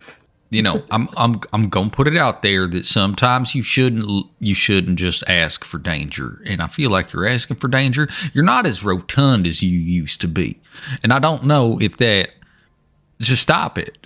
I don't want it. I don't want it. I'm not rotund. Yeah, you used to be a hefty boy. I have the same level of heft. I'm just taller. No, you've leaned out. Yeah, because it stretched me. I got stretched. I can't. Yeah, but it don't look the same.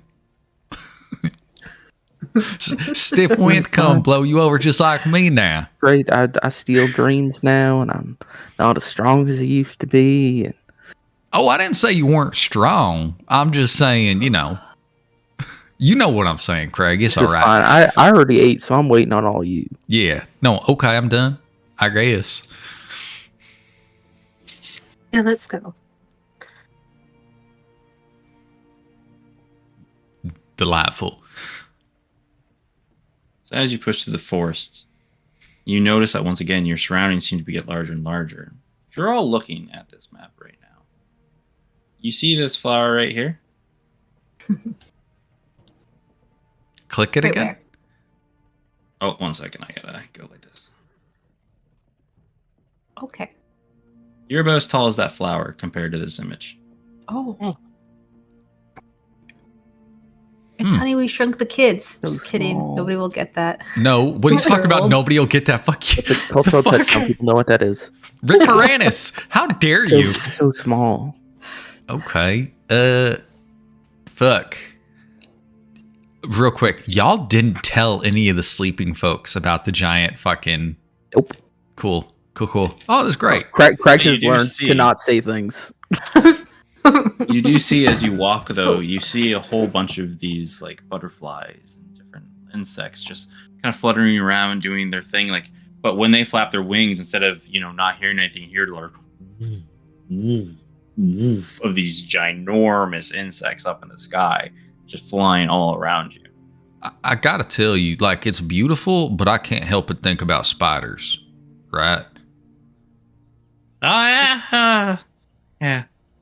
Okay, can we go like fast? Fibbit, do you know how to run? Or was running bad? Do we not run? How do we handle Well, it? why I don't don't like he, this. Why doesn't he sit on Craig's shoulder like he did before? We'd go faster. Craig will pick him up. Pick me up. All right. I'm still trying to decide which one we're in right now. I can't. It's hard to. I'm really hoping Big we're all lady just real. bird. I really hope we're small, but we'll see. I mean, clearly we're small. It's just, did we become small or did we just remain the same and became? I think the big ladybug. Does that help? It's I like saw a real big big. giant rat. Big rat, big ladybug. All right, easy way to tell. If we find dandelions, we're okay. If we find thorns, we're real bad. Okay, so like not even roses, you heard him? It's just thorns. So that's good Yep. to know. It just orange is bad. So dandelion, is that? Are we looking for the yellow ones or the white ones? Well, aren't they the same? Oh It's no, just we're gonna be different. both. If we see dandelions, we're gonna be near the Ofen village. Oh shit, there's a village Village. here. Yeah. Fastest way to travel in the woods. Y'all gotta Okay. Yeah. But, yeah. Sure. Is there public transportation? Some kind of cat bus? No. You'll love it. You'll love it. If that's where we are, you'll love it. If that's not where we're at, you're all gonna hate it. You know what, Fibbit? I gotta tell you something. We were led to believe that you weren't a likable fellow, and I absolutely adore you. So this is cool. I like this. I just think you should know that. I think you should all know that I'm quite terrified of this entire journey, and I'm doing a real hard job trying to hide it. I mean, You're the way, very brave. great. yeah, little man, you're Fibbit. super brave, and Craig hasn't said nothing about being pissed on yet. And the number of times you've been riding on his shoulders, the opportunity's been there, so you're holding it together. You're doing I do good. not pee. You don't. Are you serious? You're a mushroom fella, ain't you? Yeah. Yeah, they don't do that. No. They're like plants. Yeah. You're fucking with me. You don't urinate. No. I pollinate. Ideal captive. I wouldn't have had to. There's none having to come off the back of the wagon. Okay, good to know. Oh, hey, no, What? we had a deal. I'm No, escorting no, you no, to no, the show. no. You're never gonna take you captive. Cling to Fibbit. like you see he's like completely wrapped around like Craig. We had a deal. We had a deal. Yeah, once we're done here, you're free to leave. We have a deal. Had would be past tense as if that deal We doesn't have a exist deal. anymore. We had one too. Yeah, the deal's on the table. I'm sorry, it was just a thought. My bad. Should have been more specific with the deal. And you were plenty specific. Reminds me, I met this guy, this mushroom with a really big, like, large dark helmet one time. And he's like, "Oh, I changed the deal, and I hope that you don't make me change it further." And I was real upset about that. That fella don't know how deals work, because when you change them, you got to shake hands again. Yeah, he wasn't real happy. We had a deal. He just told me that I better hope he doesn't change it further. Really didn't like that guy. Did you say dark helmet? Yeah, Sounds he like was a- dealing with some dark forces, that guy. All Sounds right, like a real prick. I hope he is cursed with asthma. that's bizarre, But but hey, also, effective. If you would feel more comfortable altering this deal further to make it clear that you will not be a captive, we could do that right now. That's fine. I can't. The deal's already struck. We can't strike another deal until this one's done. You can't do like amendments or Oh, okay. deal That's was fine. struck. That's fine. I'm We're either not way. I going to- wasn't planning on taking you with us, so it's Oh, fine. look! Dayline! Oh, shit. hell yeah, dandelions. I've never been happier to see such a shitty little flower. Is it a It It wood? isn't little, is it? Because we're still small. No, it's bigger than you all. Yeah. Like you guys are walking by its stem, and like the big yellow part is literally causing shade. It looks like almost a mini tree as you guys are walking. Oh, this Oh, is man. just downright pleasant. Hey, Turns around, looks at everybody. anybody need anything before we go? Because we're gonna have to do a little bit of trek, but then we should be good. Sorry. No, you go. Go, V, go. You had pointed out that flower, and by that flower, there's a few little pebbles. Yeah. Could Stoat pick one of those pebbles up? You're gonna be going like. Yeah. Nope. All right. Okay, never mind. How's it? I was gonna put one in my bag if it was smaller, but They're not that small. You guys are small. This place All is wonderful. we're gonna be here forever. This Can we is find a lovely. smoking caterpillar? Because that'd be dope. As you walk up and you crest over this hill, all of a sudden you see just a field littered with these dandelions. Hmm. And you see far off in the distance Craig and Reyna, because you guys have very high passive perception. A small village nestled in this field of dandelions that are now in full bloom. Everybody roll me a perception check who's looking around. Ooh, 7. nope. 19. Natural 1. How many is that tonight? Oh my Incredible. god. Get That's them out two. now. Get them out when they don't really matter. Both Craig and Stoat, you will see as you're walking around, you will see a poppus that is floating high in the air. And anybody who doesn't know, poppus is the terminology word for a dandelion that is white, floating high in the air. And you swear, and you hear, it looks like a small humanoid is dangling on the seed of this dandelion high in the air. And you hear, woo! Before it disappears far off in the distance. Wow, did you guys see that? It's a What? bad time to mention that I'm afraid of heights. Oh my god, can we try it? Wait, try How are you what? fr- Yeah, try what? He was flying on a dandelion. Yeah. Wait, Look where? up a bit. Right over. In that way. Well, hot Gone. damn. Oh, shit. Can we do that? Stoat's already running off trying to find a dandelion. Stop. she We can don't climb run. on. No. Fuck. Craig, That doesn't stop. work like that. You can't just pick any one. Well, we'll get to the Aw. village, and then that's the way we're gonna go. Don't worry. That's the way we gotta go. Oh, we have to do that, Craig. We have to do that. Hey, Yeah, Looks of really course. fun. Have to. Craig, didn't you say you wanted to fly? Like a It's a bird. joke. It's been a joke the whole time. Oh, that's The unfortunate. bit there is No. that I hate. I don't like it. Small spaces, heights. Don't care for them. I'm sorry. This is gonna suck for you. Yeah, you're telling me.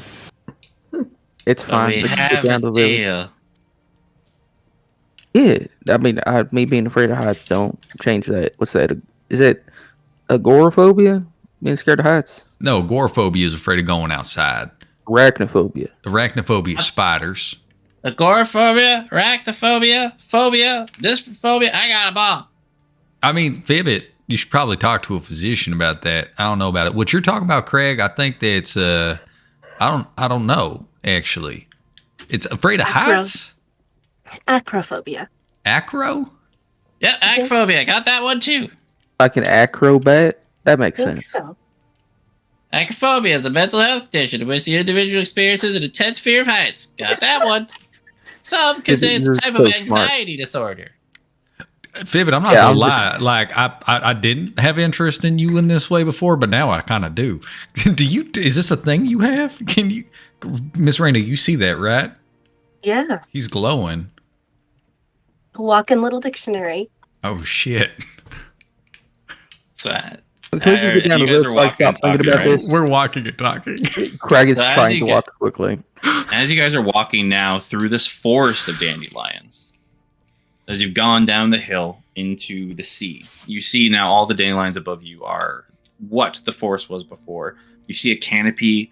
You see some that are still not fully in bloom. They're still the yellow heads. Some have started to turn to white, and you see the seeds all blowing off in the distance. But as you keep walking through this dense field, you see nestled within this dense forest of dandelion Oh, this is beautiful.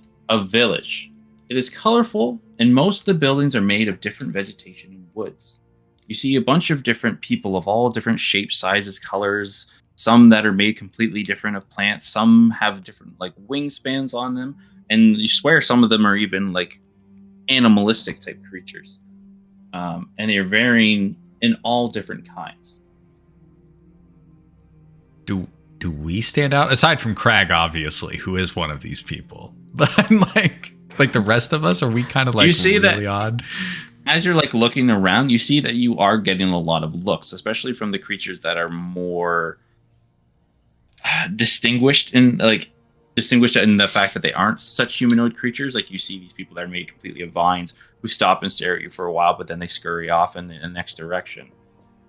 You will notice Craig and Reyna with your very high passive perception. There are weirdly just in open areas, large amounts of like coins and gems and jewels just littered kind of in stashes everywhere around. That's weird.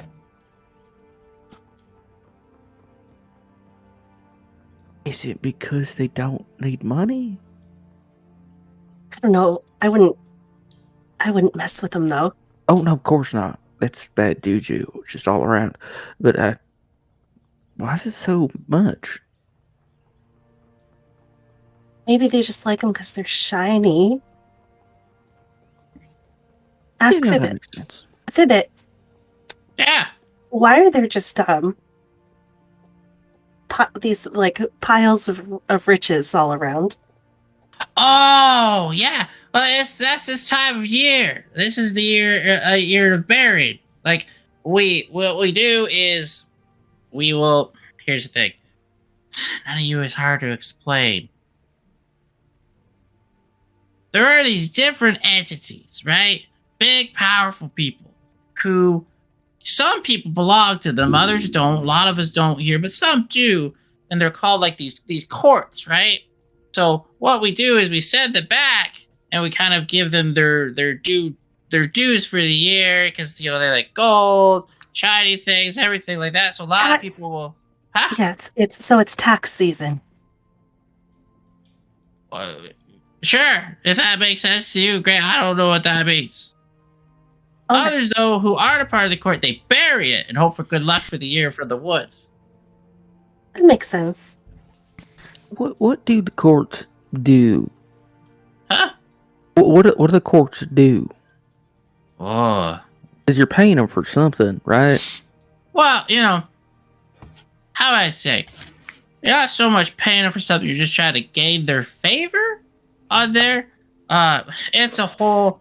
It depends on you, yeah. There's the people who like belong to the courts, are in a good favor of the courts, they like the courts. There's the people who don't belong to the courts, they don't like the courts because like there's this weird thing where they kind of own you when you're a part of their court. And like some Right. people it's real good because they got their favor and they're real happy with it. Then there's these others that aren't really on good terms with the court. And they go to weird dungeons that they may not be heard of for very long periods of time. And some people, when they come back, oh man, their brain is just mush. Okay, so that makes sense. If you belong to a court, you want to be good to them. Yeah. Is there any court that's like, oh, you don't want to owe those people things? Well, the Court of the Merc, you don't want to be a part of that one. That sounds like a bad one. Yeah. Court of Shadows, that's not a good one to be a part of. Court of Void, yeah. The Court of Winter. Make me an intelligence check, Rena. Court of Winter, that's not a good one. Nah, that's not a good one either. I remember. That is a 5. So Nothing. They're smart. bad dice today. Get your jail. So that's all the bad ones. That's the ones that I know of and I've heard about that are not that great.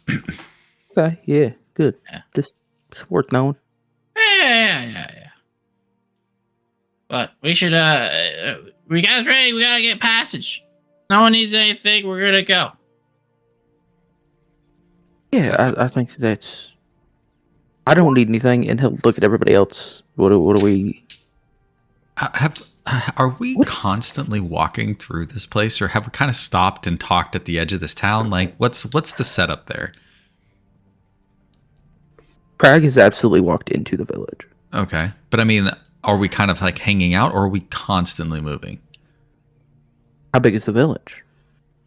It's pretty big. This is a pretty decent sized village. Like when you're walking on the main drag, you could probably see the edge of the village on both sides. I think Straight line. Crag has still been walking just to like keep moving, but he's slowed down, so they're not like passing through. So as we're walking and we're getting these interesting glances or whatever, is there conversation? Yep. Okay. Do I understand it? You speak Sylvan, if I remember correctly, right? Yeah. Yep. You would get a couple of conversations on there. Okay.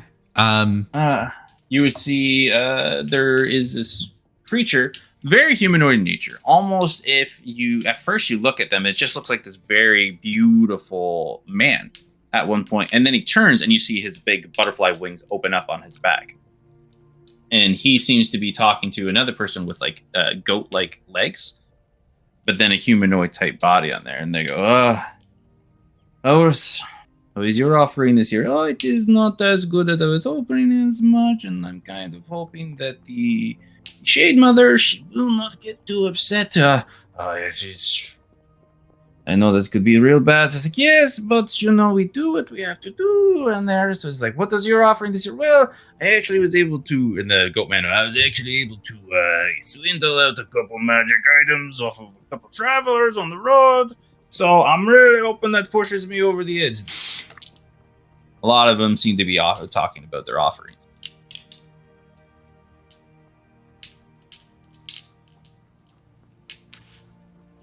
One second. Cool. I'm gonna walk up to those guys. Yeah. So yeah, you will see that the fairy has like a brown eyes and a very tan complexion. He has curly auburn hair that's kind of like all shaggy and left uncut. He's a little tall, average about weight. He wears a kilt and a skirt with short sleeves and like very pointy jewel encrusted shoes. Oh man, that's fantastic. And the goat man is just a goat man. Yeah, and he wears like a very very short kilt, like almost to the point where like it's a skirt on there, and he has one nipple ring.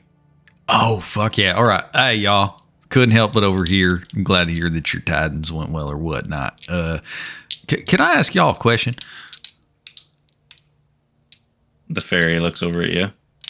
Of course, you could ask us questions. We're happy to answer questions. Oh, that's great. What can we do for you? Yeah, it's not, Like gets real close and he puts his arm around. It's like, what? You new around here? I haven't seen the one like yourself. And they kind of like look over to group and looks at all the rest. Many beautiful people in your group on there. Huh? Aren't we all so beautiful? Like, look, a wave off in the distance. Craig's most beautiful though. Look at him. He's just splendorous, just all in his glory, and them. I really like his ears. Craig, you can feel like it's like tensing up on your neck, and he's like starts shaking as you see your one member of your group starts to head off and talk to people in the like if he was able to notice Compton peeling off, he has fully stopped and is just staring at Compton. Yeah. No. I mean, go ahead. Oh, that was it. No, they're all beautiful. I only hang out with beautiful people, right? I mean, that's why I came over to talk to you. Yeah. No, your wings are fantastic. I've seen these legs before. Honestly, I'm sorry, don't do much for me, but them wings is real nice. Oh, don't worry about Xanthus here. He's a satyr. Many have seen it, but thank you. I'm very proud of my. I mean, I assumed you were proud of them because you were showing them off in such a way. Do they work though, or is it kind of like a show thing? Oh, he flutters up and like he will actually. Do you want to go for a little ride? I gotta tell you, I do. I really do. Oh my goodness, I do want to go for a ride. But I got my friends, right? And I do have to stay with them. I just had to see how it worked. That's wonderful. Is it magic? And I'm gonna like conjure my quill. I just like, do they grow right out of your shoulder blades, or how does that work? Well, this is me. This is who I am. If you want to go for a ride, I'll give you a grand ride. We'll go above the dandelions and around. All I want is a smile. Just wear a smile. Here's the thing. I feel like there's an itchy part of my brain that says when you want something, I'm supposed to be scared. Craig, am I supposed to be scared when they want something? Yeah, Arrow wanted something, and now I'm stuck here. Oh, so. shit. Yeah, I can't. I was told, he said I can't, but I just wanted to say hi. I loved the whole thing. I overheard the conversation. It's fine. Yes, it's good. Nice to meet you. And he starts to tries to sort of walk down the street. God, fuck, what? I just Yeah, wanted people to out talk. here fucking suck. Yeah, I was trying to told have ya. a conversation. Fib is like sort of trying to whisper in there. I told you. That's why I don't like this place very much. So do People we here just is need to awful go? all around. It's not even that pretty. But the wings were nice. I guess. Fine. You do have nice Asshole. wings. I just wanted to know how they worked, right? I mean, it was interesting. They just came right out his back. I'm wondering if, what do we gotta do to grow some wings? I don't want those ones though. Maybe like some like, I got. Hey, buddy. huh? I got an idea. Yeah, How loud are you talking? me? Yeah. Normal fucking voice. Okay. Yeah, so I get the sense that if you want some wings, you could just go talk to that fella again and shake his hand. He'll give you some fucking wings. You're gonna No, be stuck let's here go. though. Oh, I don't want wings if I can't leave. Yeah, That seems right. stupid. That's why everything here fucking sucks. Okay. Both Raina and Craig would notice the passive perception. As soon as Compton said, "Man, I really just want a pair of wings." You see this man start to come up from like this side chute and start to approach your group. Shady looking individual on there. As Just starts soon as slowly I see walking. him, reflexive Eldritch Yeah. Blast right over his head. Puts up Fuck his you. hands. Puts up his Oh, hands. leave. You see like this person, he takes down his hood. You see like this guy, his head is just like a rose. He looks, he's like, all right. And Sylvan, you'll hear, all right. What the you have fuck? the fame I with don't you. like And it he here. walks I want off. to leave. This place sucks. Hey, Pivot, where are we going? All right. These people are awful. There's only one person we can deal with here who won't, try and take something from you. His name's Zubpip. He's all right. He's all right. We're gonna go there. Zip-pip. Zubpip. Yep. Just tell me where I'm going. I'll make Yeah. all turns. And he like kicks you in the neck, grabs you by the ears, and he's like riding you, like moving your head to like. All right, we go this way. And he like There turns is- your head. There's a God, I beat love him. when he does that, where Craig just like stops fully, takes a I'm so- deep breath, and then he starts moving. Did I kick too hard? I thought you could take a hit. All right. Yeah, I can take plenty of hits, Pivot. I wonder how many you can take. He like scurries off, and he's like, "I'm just gonna lead the way," and he just like crawls down off you and starts walking through the streets. All right. So as you guys walk, you see many of the denizens once again having their conversations. You see many of these piles of like different golds and jewels. People seem to be doing trade every so often, but you definitely see as you're walking, more and more people are giving you like these side-eyed glances.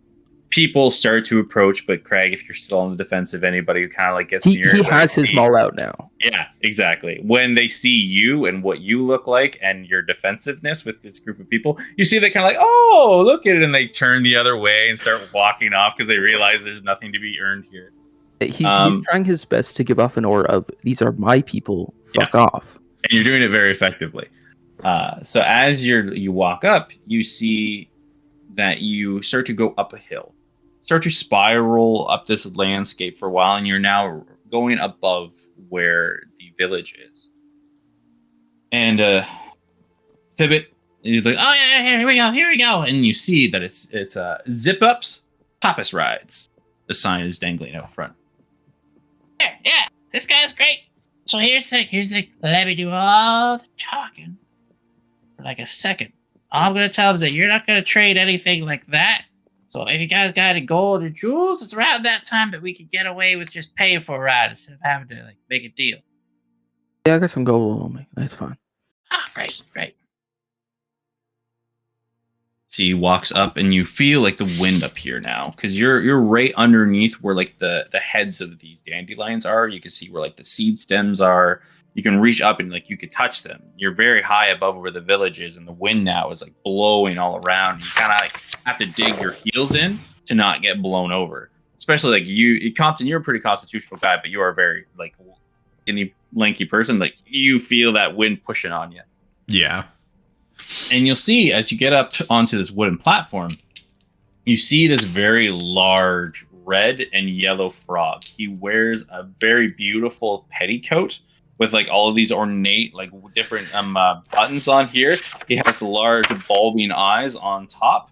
And then he has like this little pipe that almost like spins like a crazy straw. And you see this little blue smoke puffing out of it. Fabric. Nice to see you again, Fabric. What do you got for me today? Oh, hey, everybody. This is people I gotta deal with. They're out here to make a deal. Welcome, everybody. My name is Abib. What can I do for you all this fine day?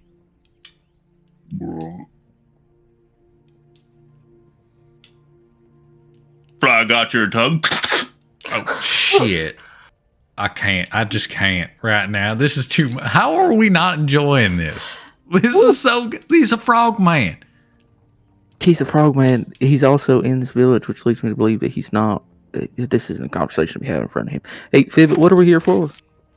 Oh, here for Papa's ride. The pup.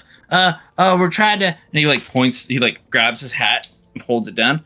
We're looking to go north. North, you say? I think I might have a proposition too that could catch that wind. Looks at you all real close. How much you all say you weigh? That's, I mean, is that a normal question to ask folk how much you weigh? Is this a faith thing, Fibbit? It's a flying thing, I think so. Oh, right, because you got to balance it, I guess. I don't know. I recently gained like half a foot, so I have no idea. All right.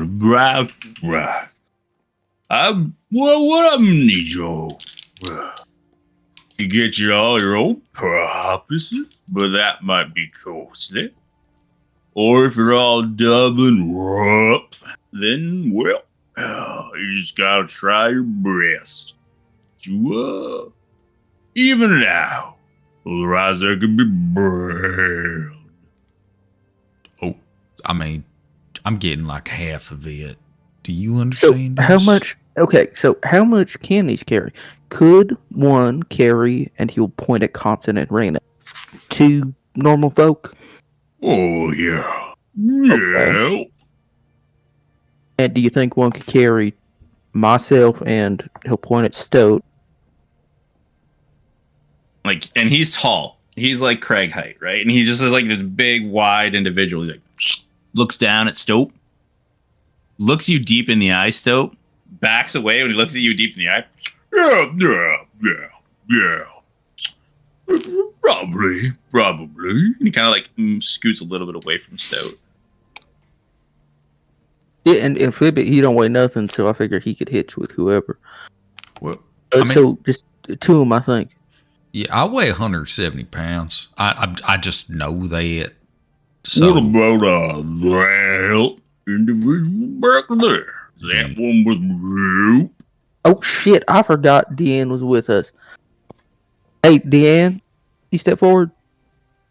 How you been? How are you taking all this, by the way?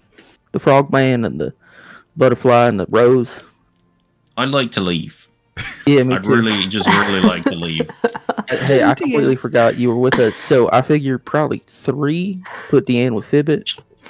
wait, I got a question. Oh, hold on. Unless you want to ride with them, Stoat. With Jen? Yeah, well, I don't know. Y'all can figure it out however you like. I figure we need at least 3.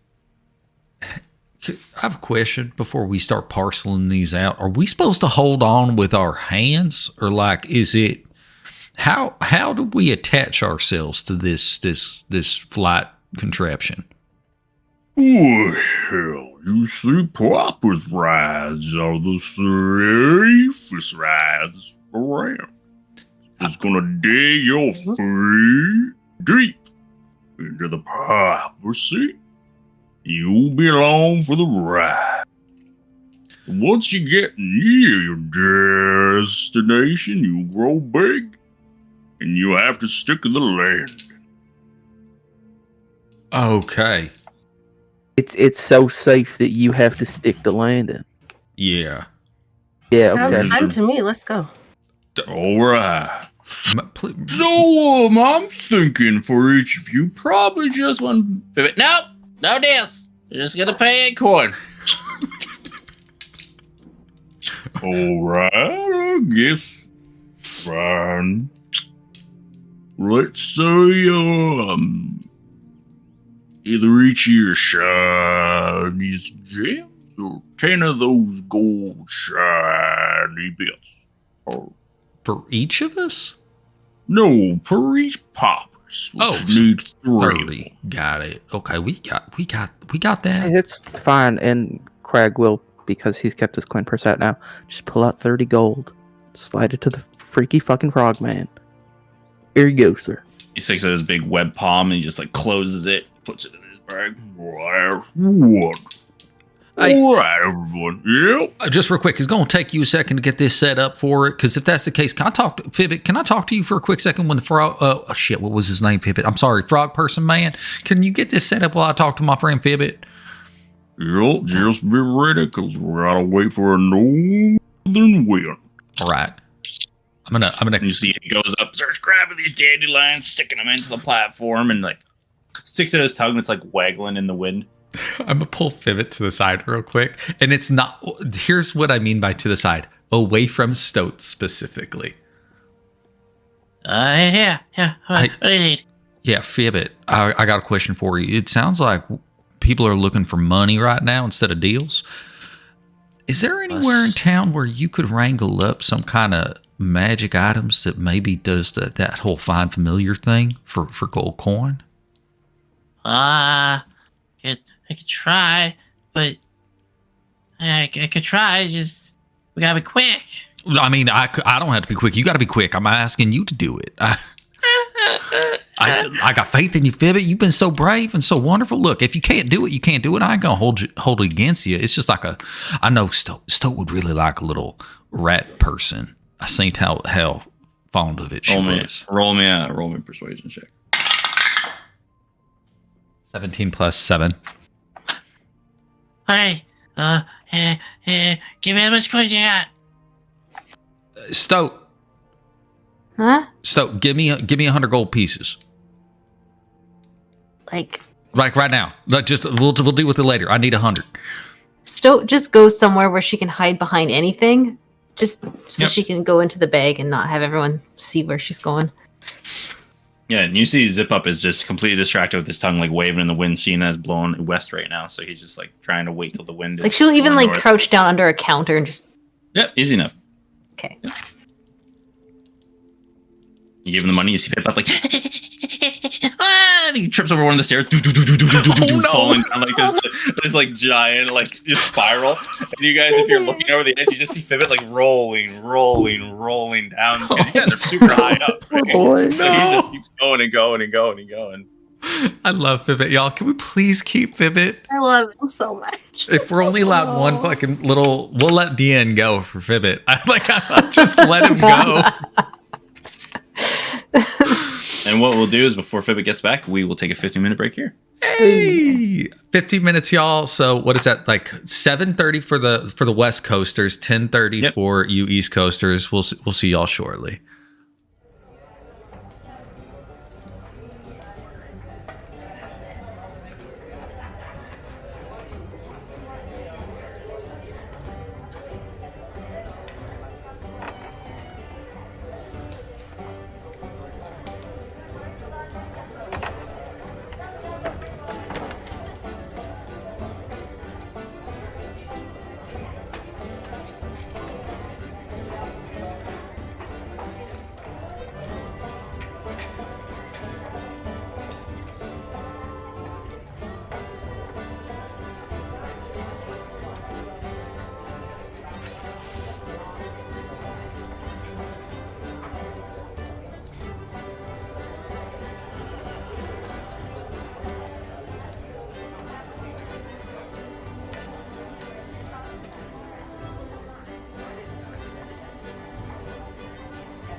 Back. Oh, and of course he's coughing. Oh, our dude's dying, y'all. He's okay. He's drinking a lot of water. Oh, did you give him drinking water? Okay, everything's for free. Hydrate. So, we are back. And after a while, you can see that the tongue like starts to shift and go north. It pulls down his tongue. All right, well, time to get going everywhere for a bit. Gotta wait for Fibbit. He had to use the washroom. Yeah, Fibbit's peeing. He doesn't pee. He's a red crap.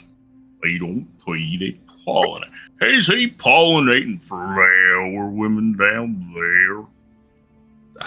We don't run Fibbit. He's picked up some habits running with us. Or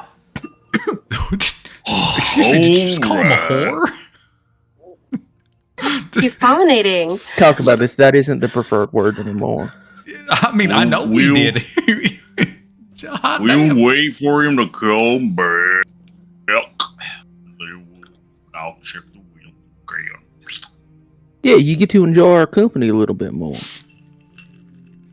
Uh-huh. How long you been here? Like forever? Ever since I was a tadpole. Oh shit. Okay, so you did evolve. Okay, what was that like? Well, I had a body and a tail. I missed the tail. Oh man, you look so good with the tail. Although you look good in the coat, I gotta tell you. I love my petticoat. Very nice. You mind if I ask you a personal question? Look, you could just not answer, but do you keep anything in them pockets? Because I bet you do. You look like the type of person keeps something in them pockets. Pulls out a grub out of one pocket, throws it in his mouth. See, they're Pulls great. another thing. Pulls out this really nice, like ornate, like time watch out of his pocket, and he's like, "Here." But the thing is though, there's no number and there's no dial on it. There's just lights. And he looks at it, and you see he's like stares at it, and then it starts to shift and change, and it like points in one direction. And then he looks at it, puts it back in his pocket. I'll keep many things in my pockets. Much as I can, of course. It's nice, right? Yeah. Man, I love Just me like good- your little individual over there who tried to hide under my table. Able to pull lots of stuff out of her shirt. How do you know about that? I have very good. And he points his very large bulbous eyes that start looking in multiple directions. I have very good eyes. Stoke pulls out a dagger. She's not really pointing it at him, and she's just, it's best I if you will. just forget about that. It's in my little mister. You'll be a best if I don't throw you off of this hill. We're friends here. Yeah. You know that? We're I friends. agree with that. But I'm not the one that pulled out a weapon in a place of she's jumpy. business. She's jumpy. It's fine. She must get along real well with Frabbit. He knows about the bag, guys. You're not supposed to know about the bag. No, he didn't say nothing about the fucking bag, so he said your He's a shirt. frog. He's also he's a frog. Oh, Fibbit! My sergeant. Oh my god, you got asthma? Oh no. See, look what you did. Craig, you got asthma. No, my shoes are just real heavy. You need to get lighter shoes, bud. He needs them shoes to dig into the ground. Like, He's like wheezing and just points at Compton. Get a shovel. We can make you a little shovel. oh, give him a nice spade, one of them fold up ones. And you'll That'd be see adorable. Zumpip just turns around, sticks back out his tongue. See, it's pointing east now. I have it here. It's just this is all I could get for what you did. There is one like the person was real weird about it, and this one's you could give it to her if you want, but oh well, she's gonna have to drink it, and then sub's gonna come, but I don't know what and how and who might come with it. That's fine, Fibbit. It's a potion. Then I'm gonna put it in my bag. Did you get this from a rose or? Huh? Why Rose? There's a shady looking rose back there a while back. Oh no, I got it from the slime man. I trust the slime. I feel because they're just upfront with what they are. Real hard to read though. They got eyes, yeah. After a while, you see his tongue starts to point north. Oh, All right, everybody. Right. Got 3 of them here. Everybody load up on a pass. We'll get going. Hoot sweet. We didn't figure out who's riding with who. well, I figured I was going to ride with Miss Raina. 4. Miss Raina, can we get on this? 3. Yep, Okay, let's go. 2. we're on. Craig is going to grab Stoat. Well, 1. And you see he kicks a board on the platform, and like these pieces of wood that were holding the poppices in place, like fling back, and the wind just takes you all. Oh my God, I'm gonna die. I don't like this. I thought it was gonna be nice. I don't like this. Craig's trying to hide his face. Everybody make me an athletics check. God damn it! Easy, I we got asked. this. No, we don't. Athletics? Yeah, DC 10 for everybody. 21. Oh, 17. Jesus. 17. At an even 20. Please tell me a nat 5. one. Okay. 5. Randy, you got a 5? Yeah. No. Need to get some different dice, bud. So, Well, that was one of my new ones. so as you're all Move on to the going, next. everybody is holding on really good. Let me just check. Oh, goodness. I'm gonna start using the digital ones. Yeah, even Fibbit, as you can see, is like used to it. So even like the wind is blowing against you, so it's like do, holding on like real tight. But as you're like seeing Raina, you lead like a big gust of wind comes and blows you off because you're in like awe and wonder as you guys are like flying over this dandelion field, right? Cool. And as like you are trying to hold on, a big gust of wind gets you, and you fling back, and for a moment you're afraid that you're going to fall, but then you notice that you're just dangling, flying behind this thing like a kite in the wind, as your feet are suction cupped to the seed of the poppus.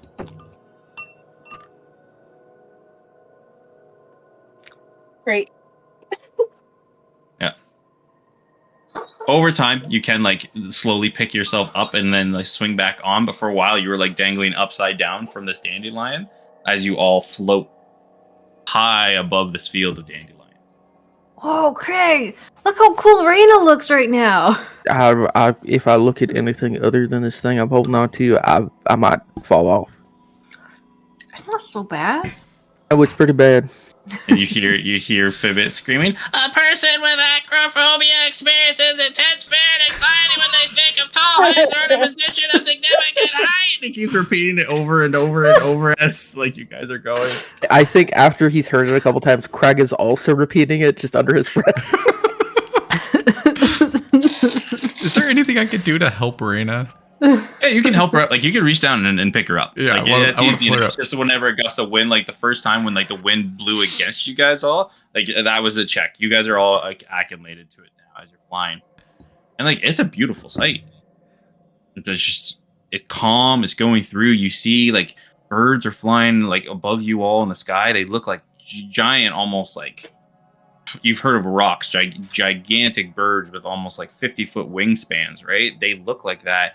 But you notice, like, as you're all traveling, things start to get smaller and smaller and smaller as you keep going, and you start to notice as you're approaching on the forest. And I need a resident dice roll to roll me. Just We're gonna go down with the chain. Another D6. New D6. Oh, okay, that one didn't count because it fell out of my bowl. That's a 6. oh yay! And then the Hey. book comes.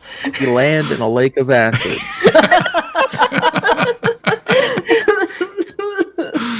We're never leaving. We're never leaving this fucking place.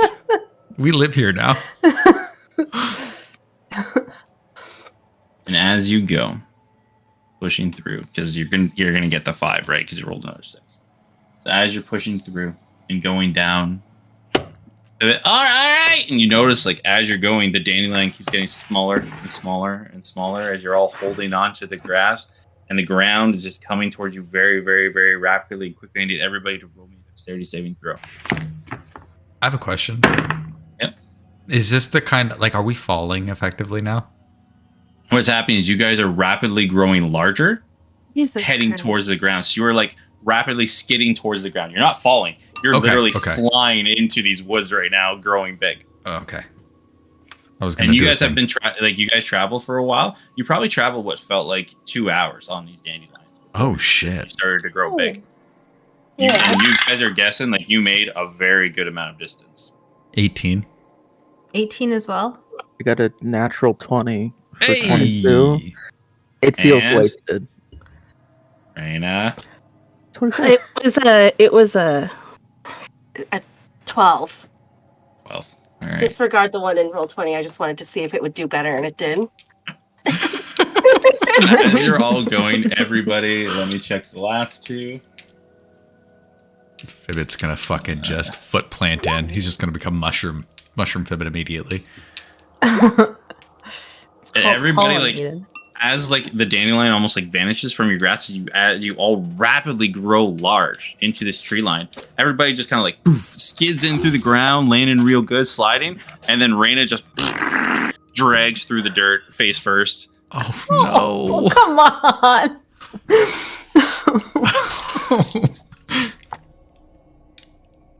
Oh god. Okay, Conj's gonna like jog up, right? And try to help her up. Like, oh shit, are you okay? I'm fine. Okay. Can I just make an observation? I thought you was good with the woods, and I'm starting to wonder if maybe we need to get you out there more. Is this why you wanted to leave the woods so bad? No, I'm good with my woods. These woods suck. Okay. So it's a locality. I get it. All right, let me help you. I'm gonna like just grab some extra like cloth that I have and start like wiping your face a little bit, but I'm gonna avoid your eyes because I do not want to wipe dirt in your eyes. Like that's gonna be a fucking nightmare. I'll be like, you got to do the rest, but here. Thank you. She'll wipe off the rest of her face. And then she's just gonna... I feel like the wind probably really like her hair probably resembles this dandelion at this point. And she's just gonna start to angrily take out her braids. Brush through them. Okay. You gotta be okay. I'm gonna go. I got it. Yeah, no, I see it. She gonna get split ends. I don't know what to tell her.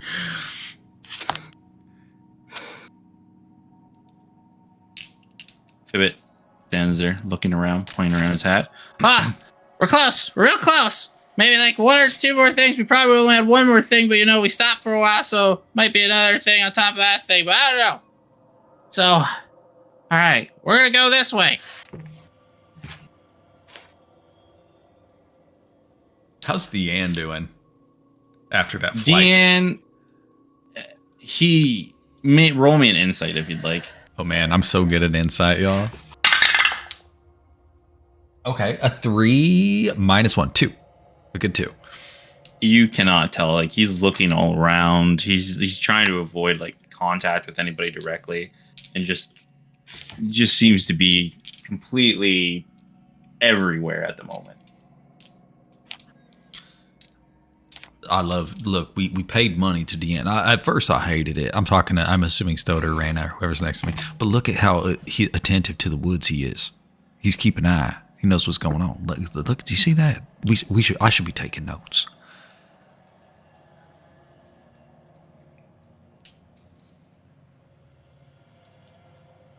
As you all travel further through the woods, this resembles more of like when you were all along the path. The woods seem calm. The canopy of trees and the light now through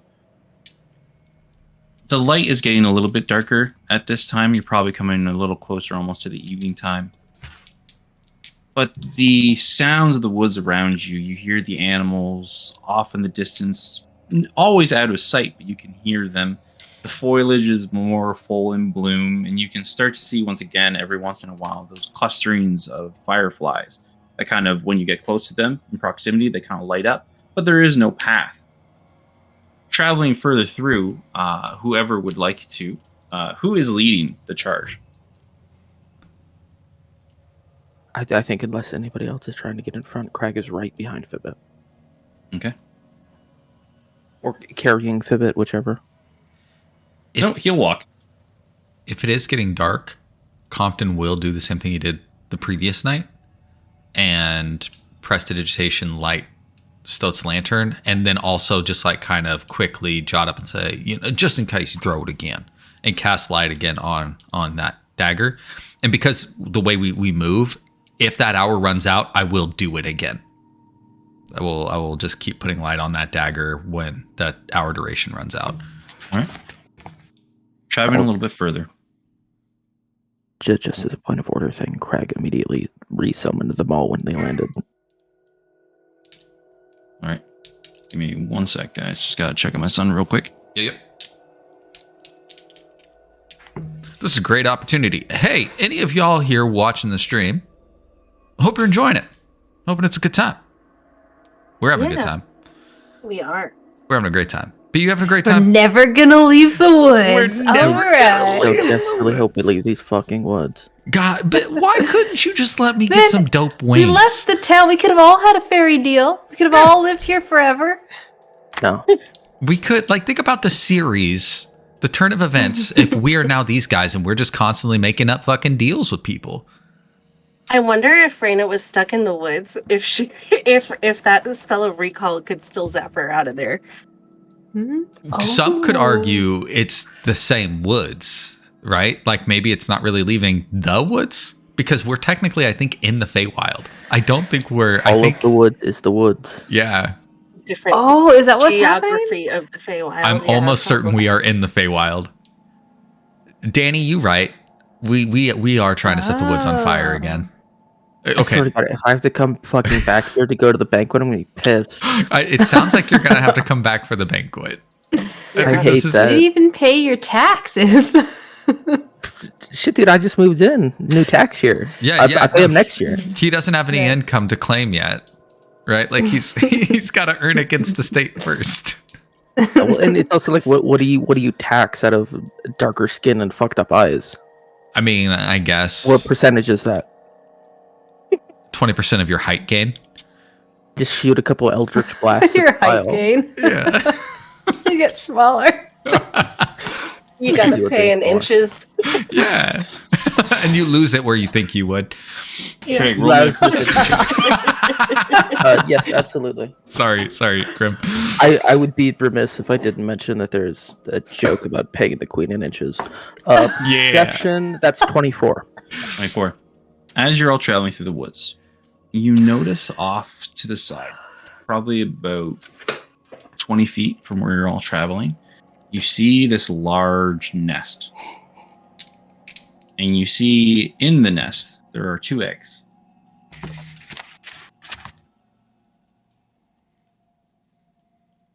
And do I Um, see any kind of bird? You do not see any type of bird or anything like that at this very moment in time. Just going to look back and point at it. I don't know what that is, but I think maybe it's best to avoid it. Would I tell from here what kind of eggs they are? You can roll me a nature check. Okay, I'm gonna do it on virtually. I have a question. Is this nest on the ground or is this nest in the It's on the ground. Okay. And it's probably, it's like a very, very large nest. The size of the eggs, you're looking at them right now, are probably, for like Stoat's size, probably up to about Stoat's thigh. The best way to, like how would you say, like a medium, they're about the size of like a medium bag of dog food in size, these eggs. I don't Like like with Mega a 23. ostrich. Yeah, ostrich egg would be a good way of saying that, yeah. So you're looking at these ones. when you see them, the thing that you notice that others may not notice is that these are two different eggs in this nest right now. The features on them, kind of reminiscent and like the spotting, kind of remind you of owls, but they're a little off kilter. My eyesight's not that good. Well, I mean, that's not true. I'm just not. What, Craig? You're closest. What's the nest made? Are there bones in the nest? I just don't want there to be bones in the nest, like people bones. Are there bones of any kind in the nest? From where you're at and like looking around, you see the eggs. Yeah, look, you could take a guess that there are some bones in that nest. Looks to be a couple of bones, yeah. Don't eggs normally mean there's like a mama somewhere? I know my mama will be around. Yeah, I'm gonna look behind me. And we are not the mama, so we should leave. That's what I was thinking. Definitely not the mama. Don't touch it. Don't do anything that will leave your scent on it. Which way's the wind blowing? You can roll me a nature check or survival. 13 plus 5. Oh, I got 5 nature. 18. Yeah, so with a good one, you guys can tell which. Yeah, so. Sorry, I still would after that, but still looking for tracks. All right. You can roll me a survival on that one as well. So you can tell that right now where you guys are downwind. Okay. So if you keep traveling the way you are, you're okay. Yeah, we make a wide berth downwind. Yeah. Hey, Fibbit, I don't know if you was aware of this, but we're currently downwind, which is good for us. Is there a way we can get around this thing and stay downwind of it? Yeah, if you guys already know that we're downwind, we'll just be real quiet, keep moving forward. We should be all right then. All right. And Rolled an 11. yeah, so with an 11, it's easy enough if you're looking around still. You do see at one point there is this very large, like deep claw mark where near the nest is. And it's almost like reminiscent to like a bear paw, but odd. I think we need to get out of here, guys. We could stay. We need to go. Yeah. But we could stay. But we couldn't. Let's go. God damn it. Okay. You guys can all roll me a stealth check with advantage because you know which way the wind is blowing. Oh, hell yeah, dude. I get to roll a straight stealth check. Not fucking 20. Okay, so that's 2 successes. How do you roll with advantage on? Just roll twice. Just roll twice. Yeah. You can toggle advantage onto your sheet, but just roll twice. All right. It is shift. Yeah. Oh, okay. 3. I get a 16. Okay. 21. Oh, that was survival. Sorry, hold on. No, that's fine. It uses your same one. It's both wisdom, right? No, because I'm like super trained in survival. Oh, okay. There we I go. rolled a 17 for stealth. Jesus Christ. Yikes. Love it. No, Rena. Do you guys Damn it. remember when we thought Raina was the stealthiest of us? We're going to bring this up every Remember fucking that session. So you're all able, as you're traveling, right? You're able to keep pushing forward, keep walking. And at one point, Raina, you are like watching for the tracks and trying to figure out where this like the path the creature's going. And you're just about to trip, but with a natural 20, Compton catches you before you like fall into a large like I didn't bush. get a natural. Yeah, okay, I great, did. great. Okay, wonderful. Yeah. Thank you. And you're able to like slowly push through and make your way around. And as far as you can tell, it looks like you guys are doing. You guys did pretty well. Did we just miss an opportunity to steal owlbear eggs? Don't Maybe. tell me you don't know. You So said, no, God, what we missed was an opportunity to get mauled by an owlbear. Crag can take a couple Yeah. hits. I heard that. We could have stole owlbear eggs. We could have raised baby owlbears. They could have been ours. So cute. Can't be taking fucking souvenirs. Well, whenever Mr. rolls a 20 for stealth, get up there. Last, because you guys decided to double back, you guys are getting the full list of encounters. Yay. Away. Because you rolled max, you dodged one, took extra time, which means you get an extra encounter, so you get the last encounter. Just because I want to do it. This is what you guys hear. Oh no. Just behind you as you all Horses. leave. Oh, please make it just a fucking band of horses. Do it again. Good with wild horses, guys. That was an owlbear hooting. No, good. Oh, it was an owl bear. Glad we missed it. Guys, it was an I don't- opportunity. I didn't want to have to kill an owl bear. It'd make me sad. I would have So- killed the shit out of it.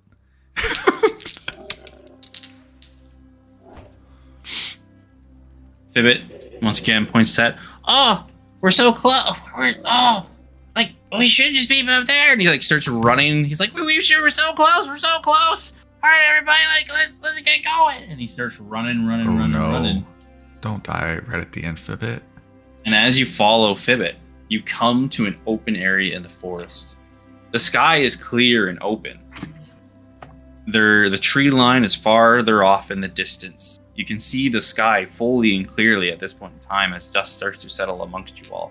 Fibbit looks up all happily, kind of like dancing around, excited that you're almost at the end of your journey. And you all begin to hear a rumble. Deep on the ground, you hear this rumbling. And as you all look, you see trees just full blown running through this open field towards you all. Like Jurassic Park Stampede? Oh, man.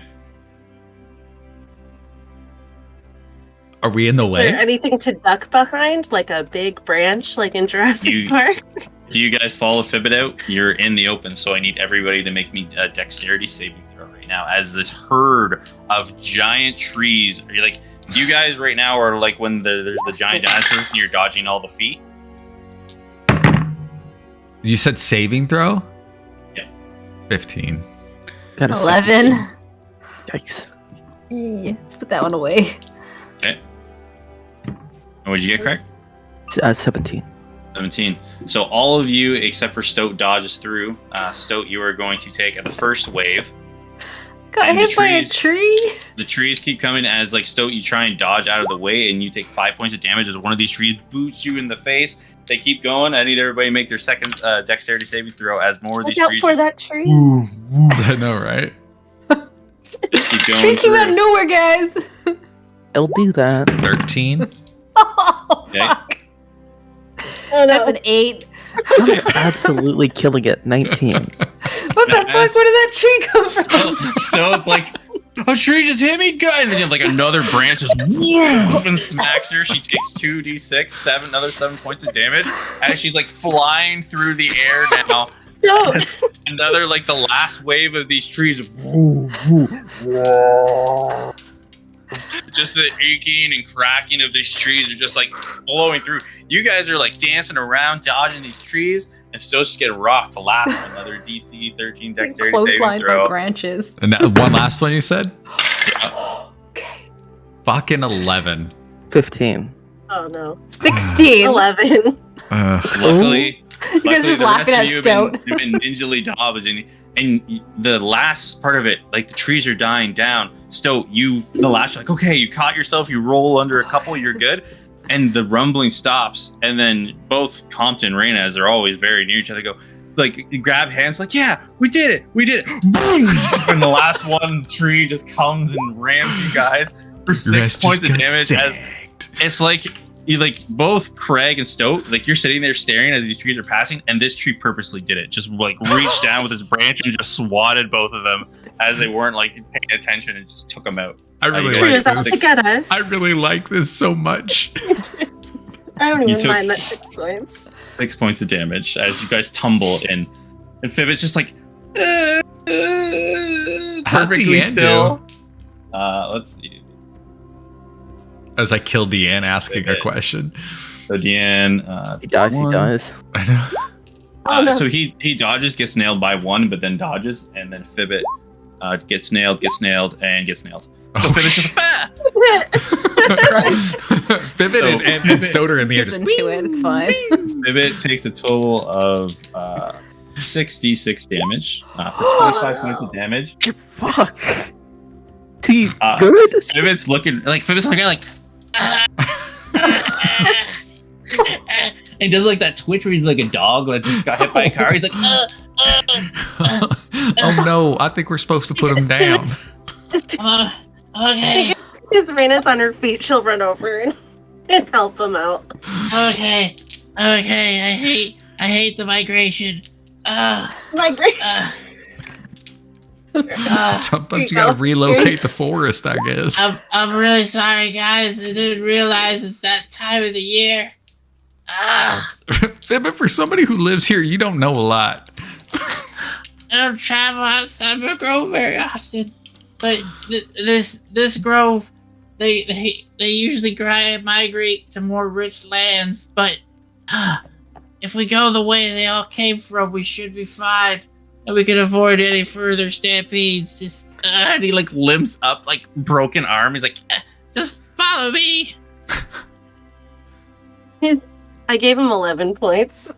Ow! and you hear like as the bone is like sets wrong. He's like, It's kind of like holding it dangling there. He's like, Thanks. I can't help now, I but don't imagine know, most of them Fibbit. got bone in it. This one, apparently, though, they don't pay.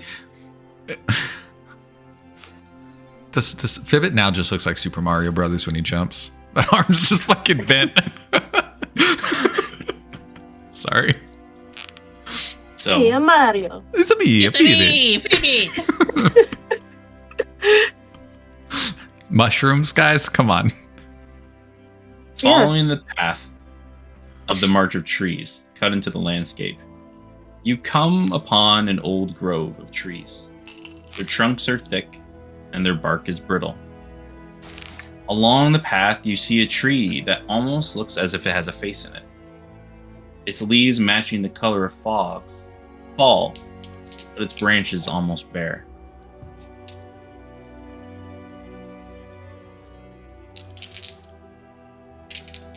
Ooh, Whoa. that's fancy as fuck. While walking through the grove, you hear the sounds of creaking and cracking as this tree starts to crack open. The outlines of a face coming to life as the bark cracks off, revealing a hollow mouth and eyes.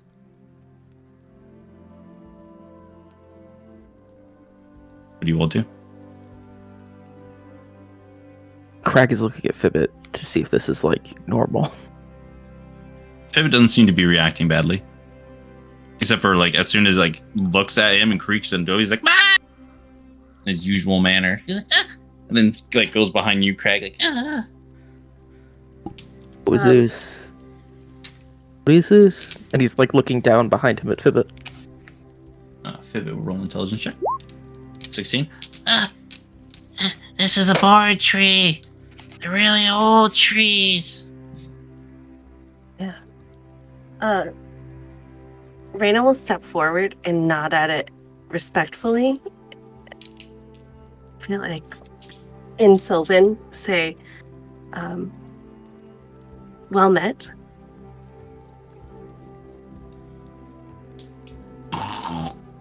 You keep hearing the branches and the bark cracking as it speaks back to you. Hello there, travelers. I must say it has been quite some time since I've seen some like you.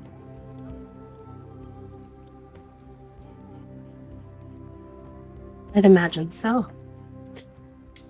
Although, time must move differently for those like you than it does for us. Yes. I've been here for a very long time. I can feel. And as you look, you see his leaves are slowly starting to fall off of his branches. His bark becoming more and more brittle. Feel my time. Part of this grove is coming to an end. Sorry to hear that. Don't feel sorry. It is a part of the cycle. My time will give way to my offspring and the younglings going forward. But if you would do one request for such an old tree, I have not traveled far from my grove. I was wondering if you could tell me a tale of the outside world.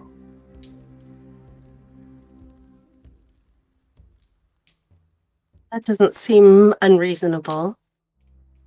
I'm not much of a story weaver myself. But one of my friends here might be. Sorry, Mr. Tree. Hey, Miss Randall, we got a book. You can just read him a story out of it. I don't know that he wants that kind of story. He wants kind of like a real life sort of. Oh, shit. Well, why don't we just tell him about what happened in town? Oh, sure. So, sir. Yeah. Let me, I'll tell you about what happened. I'm going to tell him the story of, us in Corsten. Okay. And how much detail do you go into? I give him kind of like a sweeping overview. With a little bit of, not embellishment, but like, I just tell it in a sort of, storybook kind of way. Okay, so you do tell him like a storybook. Yeah. And do you tell him the truth? Yeah, I'll tell him the truth, but leave out personal details. Okay. And as your story ends, you gave him the truth, the facts of the outside world. You hear the as the tree settles aside, the branches creaking and cracking. It's sad to hear that the world outside still has so much strife and so much sadness. Such is the way of mortality, I think. Did you tell him the story about when you guys got drunk reading the book? Yeah, I guess so. Oh, just wondering. Yeah. It's up to you. I'll do it. Yeah, when you do, then he'll reply, "But even in such strife, you can feel all of you, the gaze of this tree upon all of you. To be able to find such friends, it's a wonderful thing. Something to be held on to." Yeah. I think that, the joy that we find, it makes the hard times worth it. You can see as the tree like starts to creak and crack, and you can tell like there's a smile in the tree. And once again, you hear the expel of breath, and more of the leaves are falling off the tree. Would you be able to do me one last request? What would you like? Would you stay a little while longer until it's my time? We unfortunately sir, we do have, we have a bit of a time crunch in getting our friend here some help. How much longer do you think you have? The wind blows through. Shouldn't be long now. We can stay for a little while. They're speaking in Sylvan, right? Mhm. I was gonna ask, is this? I'm gonna say is none of Compton's this conversation relaying this common? back. No, Compton's kind of like dropped back, and he's translating what's happening to you guys. We'll stay as long as we need to. Have her tell him that. I mean, she understands you. Yeah, but Okay. he's whispering to you. Oh, okay, right, Raina, we would like to stay. We can stay with you. And perhaps you can tell us something of what you've seen and how the forest has changed since you've been here. I also have a question before you tell us a story, Mr. Tree Man. Yes.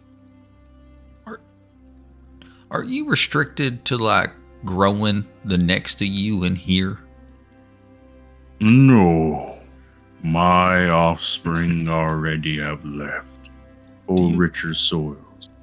Do you have any more seeds that maybe we could take with us to the outside and bring some of that good with us? It's possible. I don't know, but maybe there's some life left in me yet. This is going to sound a little coarse, but I just hope you understand the idea. When you're gone and it's just kind of a husk, you want me to set you on fire? And here's the thing, I know it doesn't sound good, but it's good for the soil. The ash and whatnot, it creates like a nurturing environment for what you have left. It's a science thing. I don't know. Here's the thing. Sir, do your kind have any sort of like a funeral rite that we might perform for you? I think that's what my friend is getting at. When my time comes, you'll understand and see. I'm sure. So do you all just sit near the tree? Yeah, Raina will put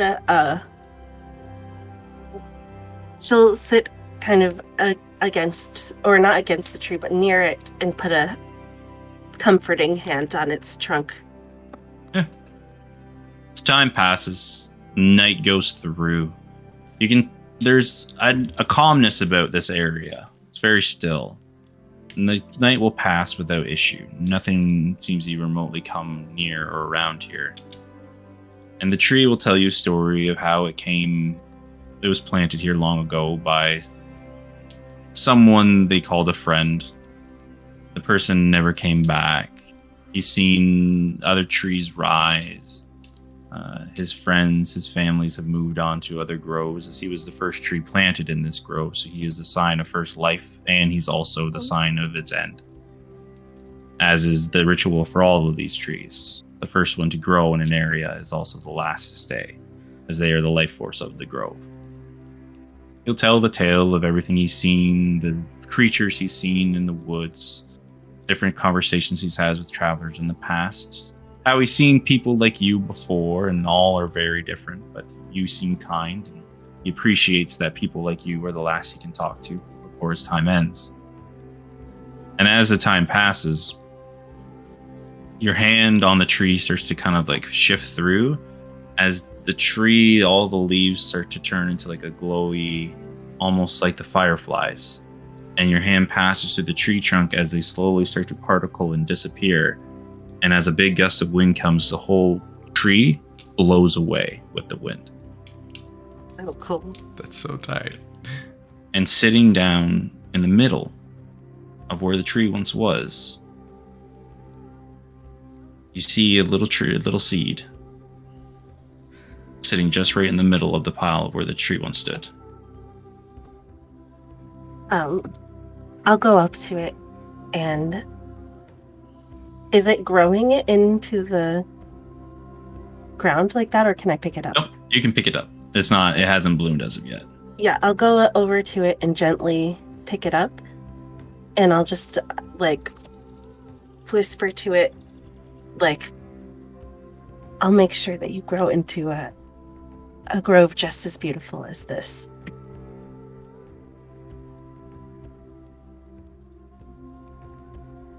With that, you see the rest of the grove, what life was starting to go. Everything around you starts to dissipate into these lights. And the gusts of wind carrying everything off around you. Off on the winds.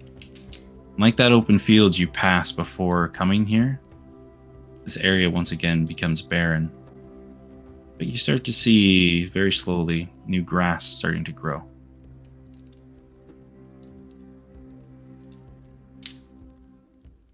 This is fucking cool.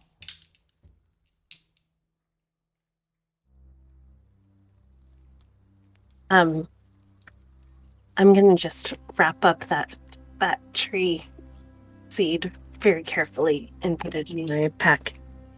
All right.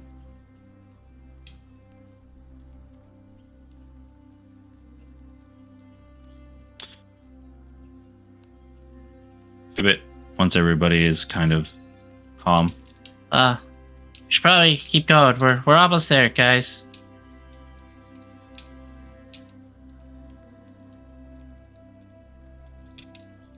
Compton just looks Yeah. at Craig. Yeah, let's get on. Heading through the woods. It's weird. As soon as you leave this grove, you probably only travel about 10 to 15 more minutes. And you come across a stone path that appears out of nowhere within the woods. Pebbled walkway is well maintained. And you see once again there are lanterns that adorn the path ahead. As the forest apparates again, showing you the next leg of the path. As you walk, the firefly lanterns and beetles start to illuminate, showing you the next leg of the path. Yeah, we found it. We're on the right path, guys. We're almost there.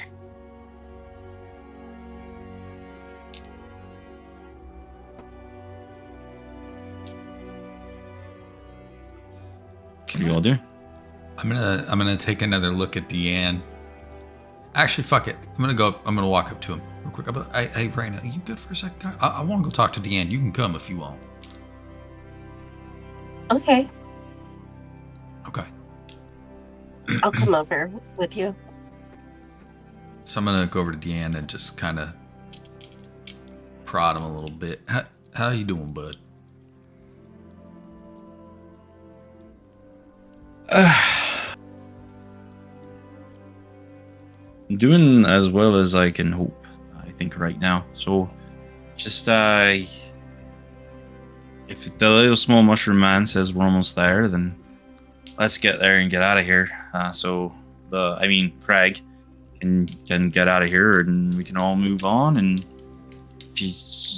I hope I've proven my worth while we were here. So if you all feel like you can let me go, I'll happily give your gold back. Or if you wish to hire me more as a permanent basis, then talk about all this once we get out of this place.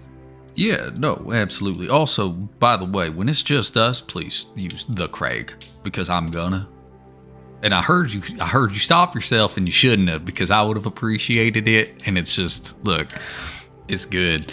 Hey, so yeah, we'll talk about that a bit after. Are you sure you're all right? Let me take a look at your shoulder. Tom pulls it over. It's starting to, like, the burning, like the rash part of it is starting to slowly dissipate over time. All right. So here's the thing.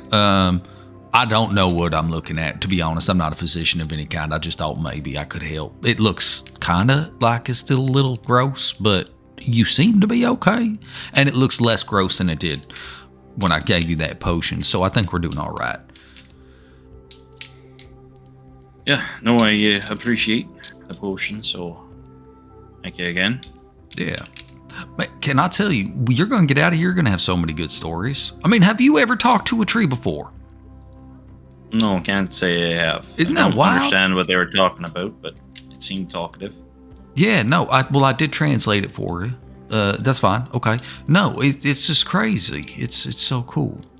And we saw a man with butterfly wings. Yeah. It's pretty neat. That's one word for it. Look, I mean, off-putting too, yeah, for sure, but that doesn't mean it has to be bad. I guess what I'm really trying to get at here is that there's a lot of really interesting, cool, good things too in the world. You know, that's it. That's all. Oh, I know. I've been to many places and seen both good and bad things. But see, if you're an agent for good, right, then like you have the opportunity to bring good things with you. Yeah, this is all stuff we can talk about once this is gone. We've got plenty of time. Look at all the walking we're doing. Are you uncomfortable? Oh, that's what you're trying to say. You just don't want to talk about it. Okay. Yeah, that's fine. So as you push further, the trees here are robust, and a sweet smell of honey and lavender dances across your senses. The sound of the forest creatures have gone silent, and instead a wonderful tune of violin and soft singing fills the space. As you walk further, you see hanging from the trees are all manners of oddities. Bouquets of flowers, bird houses, dolls made of sticks and grass. Fibbit picks up at the point. His hat turns from pointing in a direction, points straight up. Ah, we did it! We're here! I did my part of the deal. Yes, you did, Fibbit. Yeah, right over there. He points. You can see off in the distance. Small hut.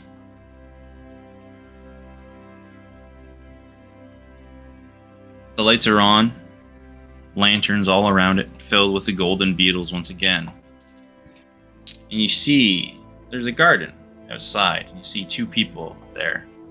A woman with a very large, almost beehive-like greenish hair, pointed ears, and a dress almost made of like leaves and vines. And she seems to be overlooking a little small girl who's working in the garden, planting flowers, seeds, and all manners. They're very lively, laughing, working around. They seem to not take note of you as of yet.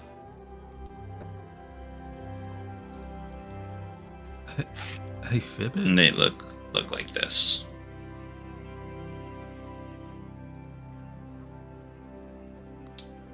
Oh, this is delightful. You. Hey, Fibbit.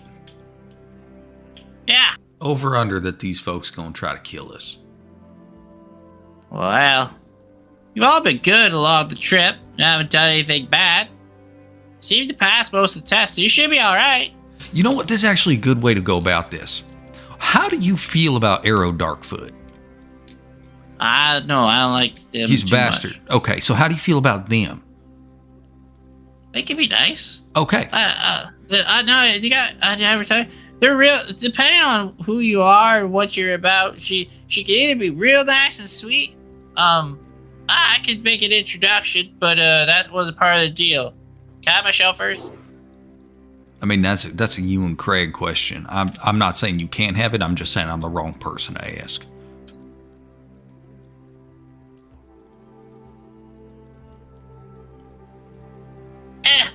Craig is off to the side. He's not even paying attention to that conversation. Oh, hey, yeah, come here for a second. He's gonna crouch down to be closer to eye level with it. Yeah. I want to say very plainly that I'm thankful for your help, Fibbit. You know this, but we very literally wouldn't be here without you, and I'm glad that I was directed to you. That's real sweet. Going to reach into his robe, just pull out the shawl, just hold it up between his fingers. Yeah, I'm gonna give this to you because our deal is done, your work is done. Yeah. But I do want to say before I do that I would appreciate it if you stuck around to guide us out if that's the thing that we need. And he will hold it out to him so he can grab it. Grabs it. But your work is done. You don't have to do that. That's fine. We can talk about that afterwards. And he is going to like scurry off to a tree, and he's going to put the shell up to his ear. Do you try and listen? He's going to watch that because this entire time Craig has been actively fighting the temptation to do that exact thing. Mhm. So he's just going to watch and see if Fibbit reacts like he hears anything. He is. He has no like desire. nodding. Yeah, okay. Like he said, he has absolutely no desire to know what the fuck that shell knows. He Yeah. just wanted to know if it actually knew anything. Okay. Yeah, you'll see he holds it up to his ear and he's like, he gets like a disgruntled face at for a moment. He's like, yeah, and then he takes the shell and goes, psh, and then smashes it. And he's like, ah! And he like cheers with happiness and smashes the shell. Craig does offer a little golf clap, but then he will stand back up and look to everybody else. All right, I figure this shouldn't take too long, so I'm just gonna mosey on over there and introduce myself. You just want to go by yourself? Well, I don't know what these folks are about, so I figure, like, if I get stabbed, it's not much trouble, but if I don't get stabbed, like, if y'all want to come over, I can wave you over. I just want to make sure they aren't the stabbing type. Do we know? Hey, Fibbit, do they speak common? Oh, hey, that is important. That tree was speaking some weird bullshit. It wasn't weird, it was Sylvan. I don't know what that is. And Raina, what are you doing during all this? I'm going to be looking toward Madame Martel and the girl and just kind of watching and seeing if, because it reminds me very much of my childhood and just like watching to see their kind of dynamic. As you sit there and you watch, exactly as you said, it's almost scary how much this is like your childhood with your grandmother. You see she's showing her how to plant the seeds. She's looking and looks like she's just like the same movements. You see a little glow from the little girl's hands, and you see like the smile on the woman's face. You see one of the seeds starts to sprout a new plant from it. And you swear it's almost like reliving a memory at this point. Like the process that what you had to do and what you learned from your grandmother. Though not, it's almost like looking in a funhouse mirror. It's not the same. But the similarities are just so apparent.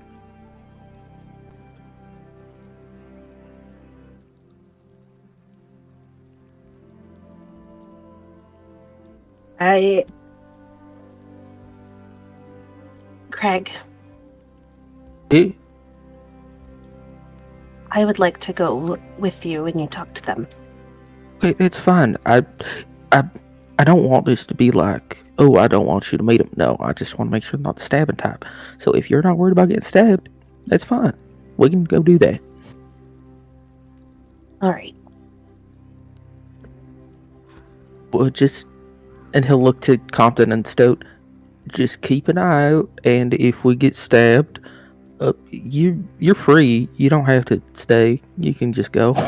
I mean, I've learned that fire works real good, so we're fine. I'd rather not. That's fine.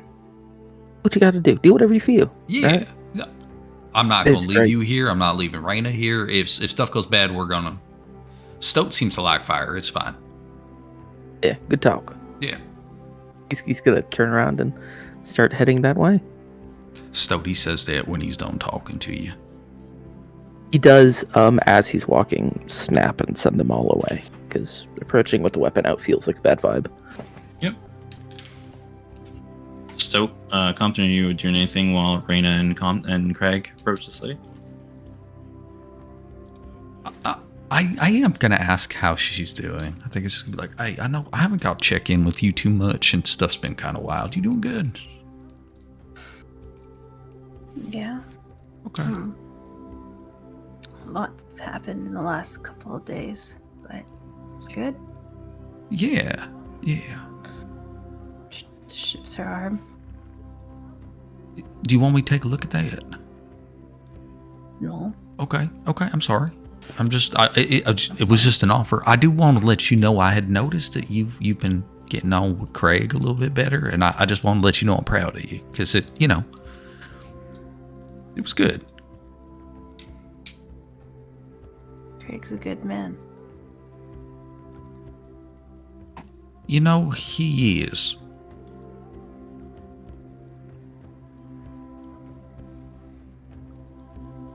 Hey, Compton, Yeah. do you think this woman here put the chain down?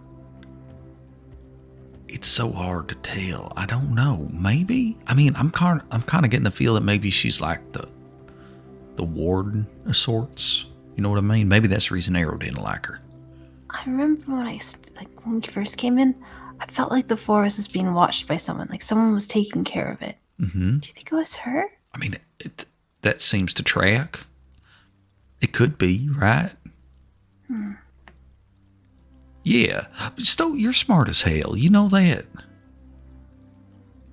I mean Yeah? that. No, I'm sorry. Okay. I'm just making Of sure. course I'm smart. You are.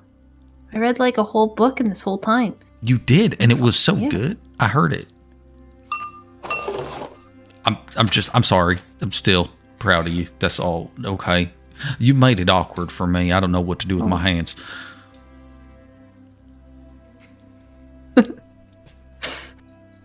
Sorry. It's okay. Hey, Compton. Yeah. I really like hanging around with you guys. I like hanging out with you too. We'll talk about it a little bit more later, but I got you a gift. Yeah, I know. That face that you made is the same one I made when Phoebe gave it to me, but we'll talk about it when they're done, because it looks like they're getting... I'm going to try to... Can you hear better than me? I'm going to just crane my neck.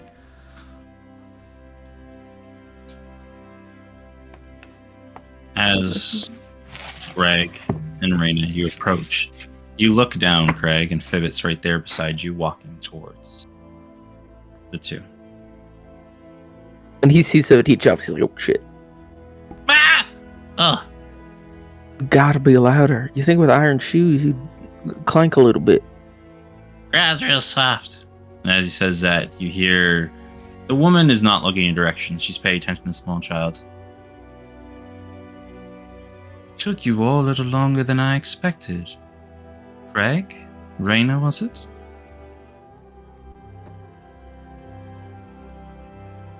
Crack is just staring at Raina.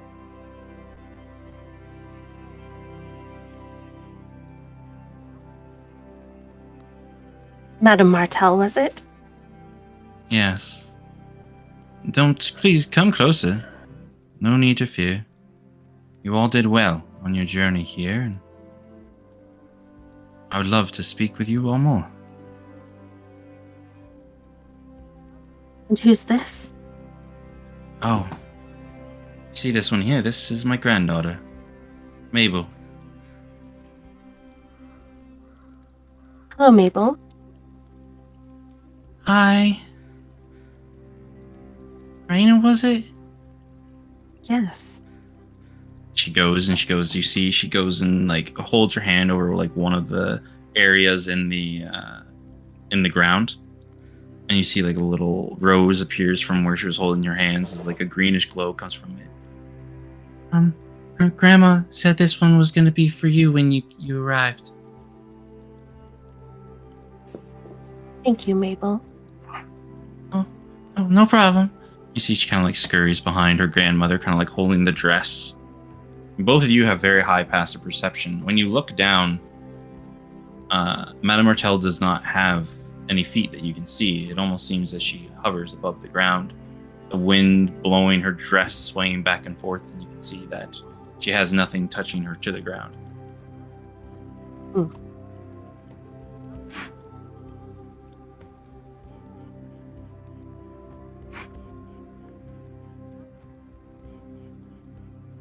Well, I'm sure you know that why we're here. Sadly, yes. Yes, I do. Sorry to hear that, the warnings along the road still aren't enough. Make sure that travelers don't get stuck in situations like this. Yeah, I'm not very smart. It could be argued. Well, it can also be argued that, and you see once again like the sweet smells of like honey, lavender, and lilacs are just wafting across your noses. The pleasant sense all around in this area. some could say that the woods are quite enthralling. Many get lost in its promises.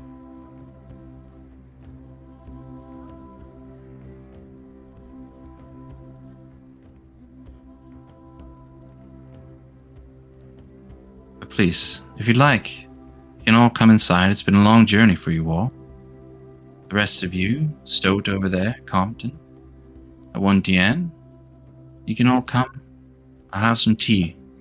And I believe, if I remember correctly, you're all a fan of cookies. Should be able to have some ready for you inside. Thank you. And Crag will look over his shoulder and just like wave at everybody else. Just like, come on. Stoat's taking like huge steps at the sound of cookies. We could hear her say that. She's not hiding anything. She's just saying it louder. Is Deanne next to me? Like Yeah, he was with Deanne us? yeah. I'd be like, oh, okay, we're going to go inside, but I'm going to let you be. The fact that she knows we like cookies bothers me a little bit. Everything about Esterly is bothering me right now. I'm Okay. freaking the fuck out. No, I'm I'm honest. I really don't want to be here. Why do Can we we just here? hang Can I out? leave? Like, No, I just wanna- no. I'm going to stick with you, all right? Want to hold my All right. hand? No, really Oh, don't. Okay, I don't wanna that's be fine. here. That's fine. I'm going to hold my hand then, and I'm going to hold my hand, and then go inside. Go just walk up that stone.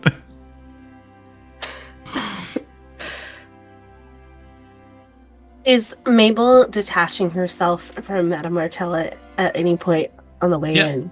Yeah, when she invites you all, you see Mabel, like, as soon as Madame Martell invites you all inside, Mabel kind of, like, relaxes a little bit and then kind of, like, is peeking around and then lets go of her grandmother and will, like, start skipping down the walkway. Like, is she coming in as well? Yep, she'll be coming into the house. Okay.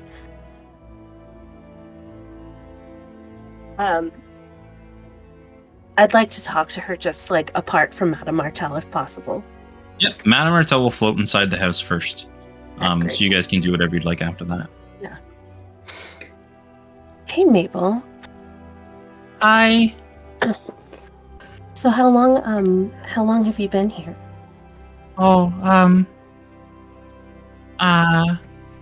last I can remember, probably about 20 years or so. Ooh. What happened I'm sorry, but like where are your parents? My grandma tells me that they had to go far away. I can't really remember my mom and dad very much. But she tells me they love me a lot, and they had to go. They had to go help people. Yeah, I'm sure they did love you, Mabel. Yeah. In this picture here, do they have these tattoos? Which ones? What you see is what you see on them. Yeah. Yeah. Great. Yes, Madame Martell does. Mabel does not have any tattoos on her. Okay. How do you But like yes, it here? Madame Martell's would be very reminiscent to yours, if Mhm. that's what you're thinking. It's all right. I'm learning lots of cool things from Grandma, and we meet all types of visitors.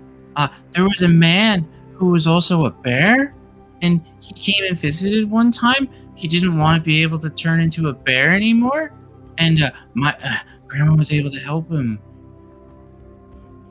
That's very nice of her. She's been sad a lot lately. Why? She says the woods are angry. Huh. Well, does she think that is it gonna be dangerous for you here? Oh, I don't know right now. She says we're okay now, but I don't know going forward. She just says I need to work hard to help the woods. Yeah. Kind of like looks at you, like looks at your appearance, and then she sees your tattoo. Oh, are you like Grandma? I don't think so, Mabel. But my grandma reminds me a lot of yours. What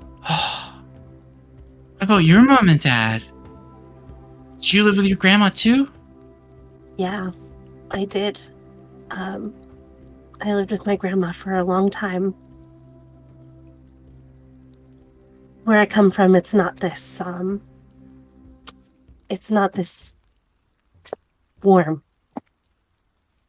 Oh. Oh. Where did you come from?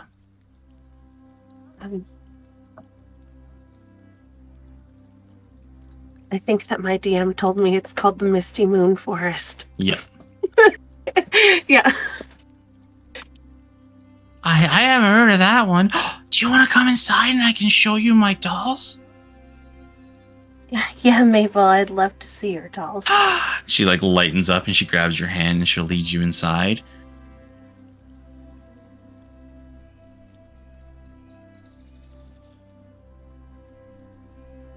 Is anybody else doing anything for y'all heading the house? No, Crag walked inside right after Madame Martel. The house on the inside looked like on the outside looked like a very small hut. But as you all enter on the inside, you see that there are multiple stories, probably about 3 stories leading up. Like a spiral staircase that leads all the way on the outside that passes through all of these floors. And in the center is just this large ornate table with a hearth in the back, and you see a kitchenette all around you. You see on the walls, just like where you remind the way at the inn, you see there's these little baubles, kind of like with imagery kind of passing through them every so often. You see little knickknacks, and you see cages with little weird things, all kind of... it's just an assortment of oddities that have no rhyme or reason to them. Madame Martel is floating across, and she grabs up, and you see that she has the same amount of cups ready as the size of your party.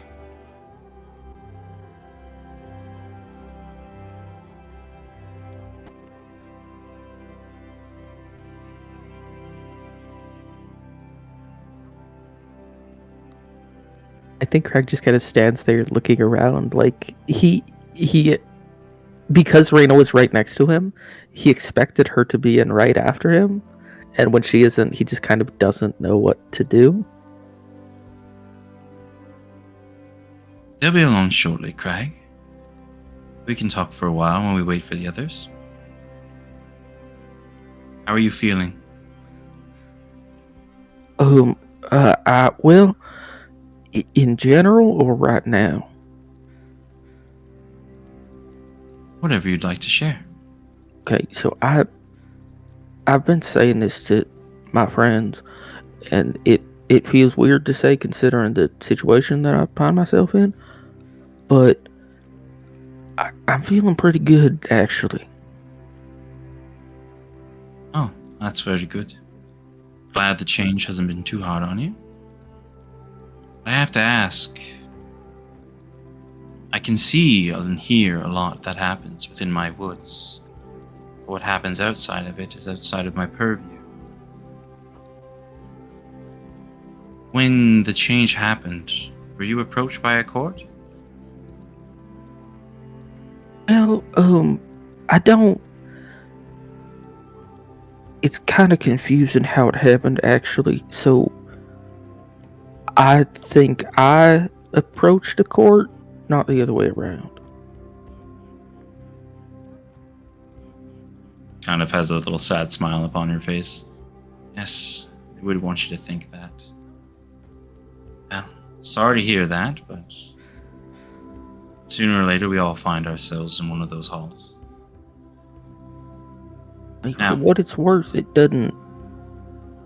I don't know, I heard that some of them are real bad, but in the list Phoebe gave me, none of them was the one. I think it's fine. And also, just in general, I'm the kind of fella who does better with structure, I guess is the word for it. That's fine. Now I have to ask the question, because I need your answer. What is it you want from me, Craig? Really, I just want to leave. I got business outside the forest, and nothing against this place. I'm not cut out for it, or it ain't cut out for me. Either way, I'm not a good fit here. And as you say that, you hear, I have one of an owl, and I have another one of a fox. It's a white fox. My grandma says it's real nice. You want to come see it? It's up in my room.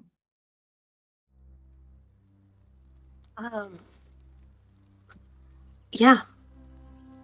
I'll come see your dolls. Or do you want me to bring them down here? You might want to talk to do you want to talk to my grandma? Yeah, I'd like to talk to your grandma. So if you could go and get them, I'll see them when you come back. Okay. I will get them. she runs up the stairs. The rest of you all entering in. Madame Martel sees you all. And all of you, are you all willing to help Craig leave this place? Yes. I don't want to see him trapped. Roll me a perception check right now. Yeah. I almost did it with real dice. So. Oh, natural 20. You notice as soon as you see that, her movements, her facial expressions are so slight. It is so hard to perceive anything of like a change of emotion or anything like that. But you see for a split second, her eyes wander to your tattoos as you say that. And she responds, yes, I could see. Being trapped in the place for too long could be unwanted.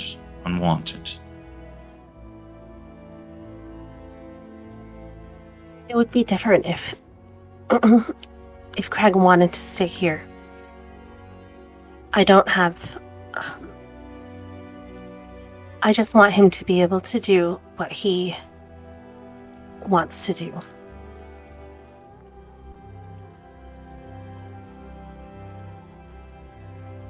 As I said, I've watched you all travel the forest. And then it's watching you all. This one here, she looks at Fibbit. Him and his family are the guides to me. Though he would never admit it, part of getting to me helps me test if you're worth my time or if you're another of the creatures within this forest that can't be trusted.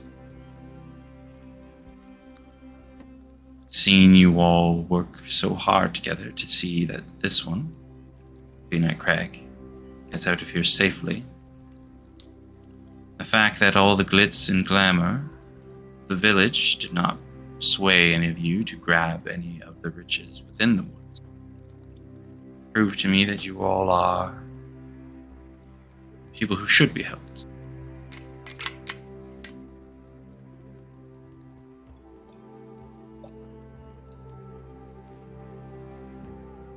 She comes out, she puts the tea down and the pile of cookies. What kind of tea is this? Cough tea Special- for Loki. I made you coffee. No, you didn't. Yes. It's not like you'd have normally, as we don't have those type of beans in this area, but it should do well enough. But the rest of you, it's a nice sweet tea.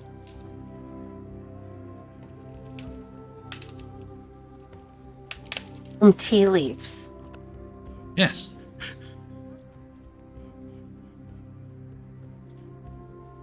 It's fine. It's not like the inn.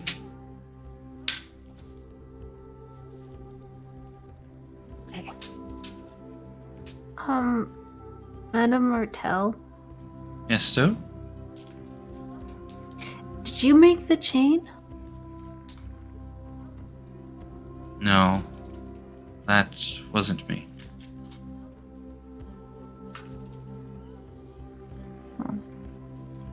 That was a old colleague of mine who made that. Can I insight check this? Yeah. Still leans over to Compton. Colleague, that's friend, right?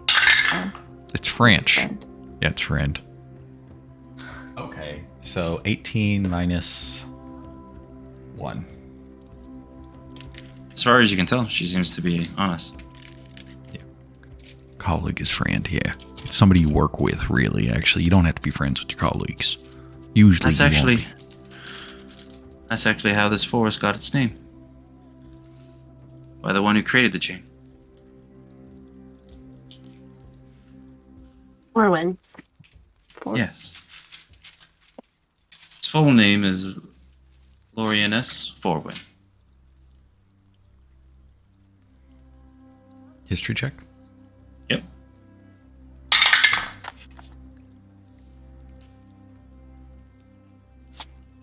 Oh, shit. What's 17 plus 8? A lot. 25. That's the number then. No, sorry, 26. That. No, 17, 3, 5, 25. Yeah, you're right, 25. 25, you do actually know this name. A lot of spells have his name in them. Of creation. His Very, very old. No longer alive.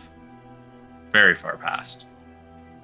But he was actually pinnacle in many different events through history of Wilfrem. I think Compton will pipe up like, you know what? I didn't fucking put it together at the time. I've seen his name so many times at the library. That guy made so much magic. So The many only thing spells. is you Go just know, you didn't know because you didn't hear the first name before. His name always in the book comes in as Loranius, not the That- Forwin. That's why. Okay, yeah. So I didn't put it together. Holy hell. Oh, this is... Ma'am, I gotta say you look great for your age. He's been long dead. Both Craig and Raina, with your passive perception, as soon as Compton says that, you see there's like a little twinge in her face. Yes, I know he's long since passed, sadly. But So, that's, yes. Madame Martel, we don't want to take up too much of your time. No, How that's... How can you help our friend? As you may have already guessed, I am a type of overseer of the woods. When the chain was created and my kind were stuck behind the barrier, me and Forwin, well, she gives a smile, Loranius, had a deal. He would allow me gain passage for those that I deemed worthy, not a threat to your world on the outside. But with that bargain, I myself could never leave. Sorry to hear that. It's fine. He visited for many, many years. But as you know, she looks at you, Raina, our lifespan is much greater than those of mortals. Yes. So, I can grant you a way out of the chain. But I would have to ask a favor. For my favor in return. And what would that be? I saw along your travels, you ran into the elemental bear. Yeah. We ran into him really hard. He ran into us, but yeah. That creature is known as the Emberhearth. It's actually the heart of the woods. Helps it grow and expand. Sadly, with the chain, it can no longer expand. And as with many of the creatures in these woods,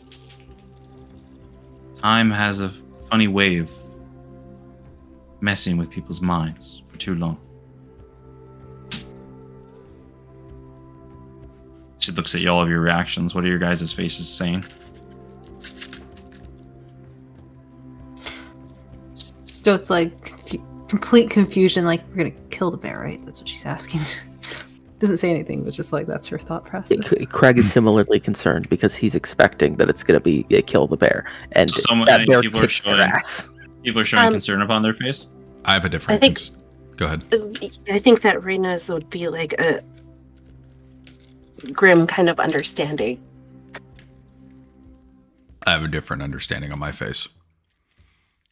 When Compton looks like he's doing math. Like he has a different solution to the problem. Yeah.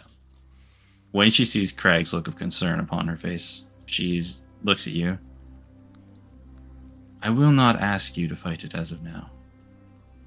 Because the problem is, that entity that you met in the woods was only one of his aspects. A piece of him.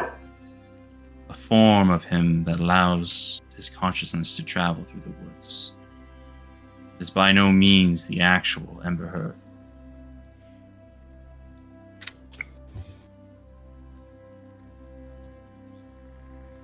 Makes sense. So, what exactly are you asking of us then?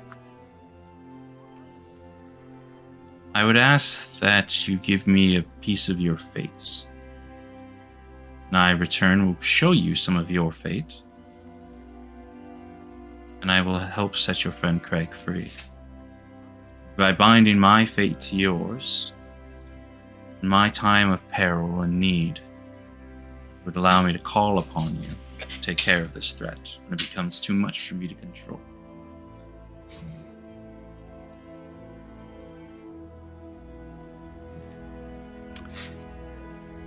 Stoat's there. Stoat's very much like, okay.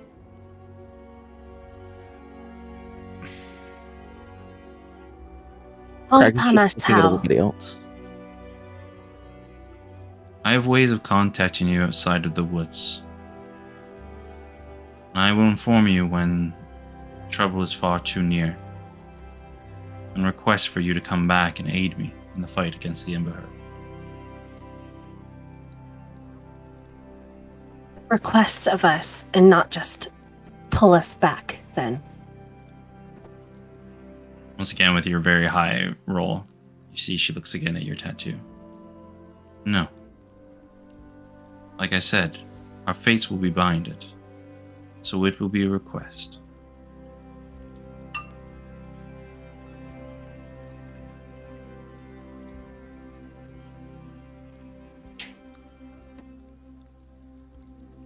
I need to think on this a little bit.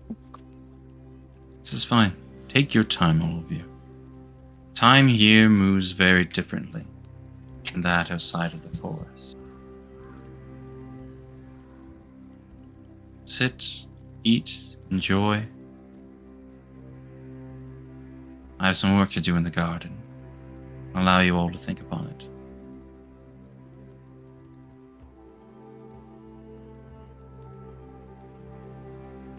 Unless anybody says anything, she's going to stand up. Can I have you think on something while we're thinking on this? Yes, of course. Yeah, okay, cool. So, our buddy Fibbit, where you at? He did a thing for me in town, and he got me this, and I'll pull out the vial of whatever this is. And I wanted it to do a certain thing, but he's not 100% sure what it's going to do. Couldn't you tell me? She holds it up. Well, the person who will drink this potion will be able to summon a fey creature as a familiar form, but someone's soul is attached to it. So it's probably someone trying to find their way outside of the chain. But in the form it will come in, still be the person who made it wasn't thinking. So they'll still be under the command of the person who summons them. And once they do die, well, they're back within the chain. So they're going to have like a little personality of sorts. Yes. Oh, that's delightful. Okay. That's wonderful. Okay.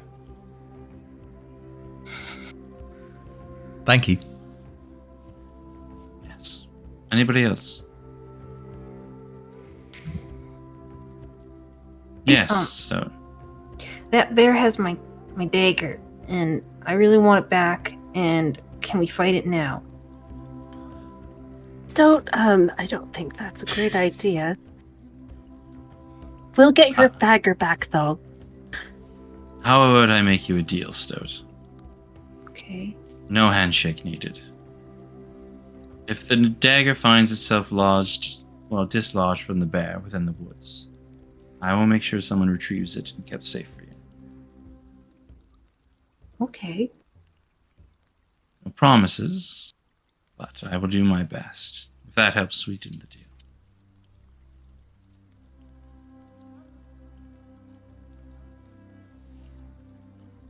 That doesn't even seem like a deal. That just seems like a win for me.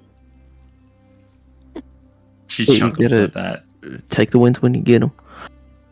Allow you all to talk. Please sit, drink, enjoy yourselves, relax, sit by the fire. If you need me, I'll just be outside.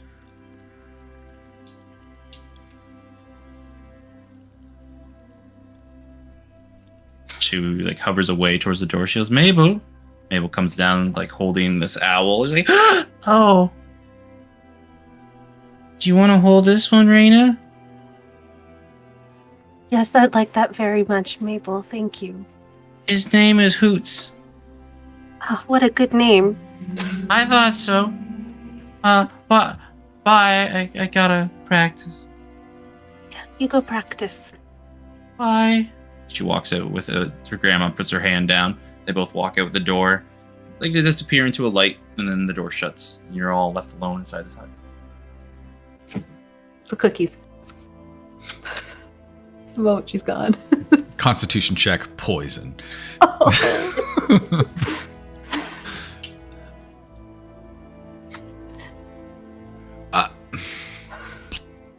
So I think I gotta say this right from the start is I guess the easy answer is yes.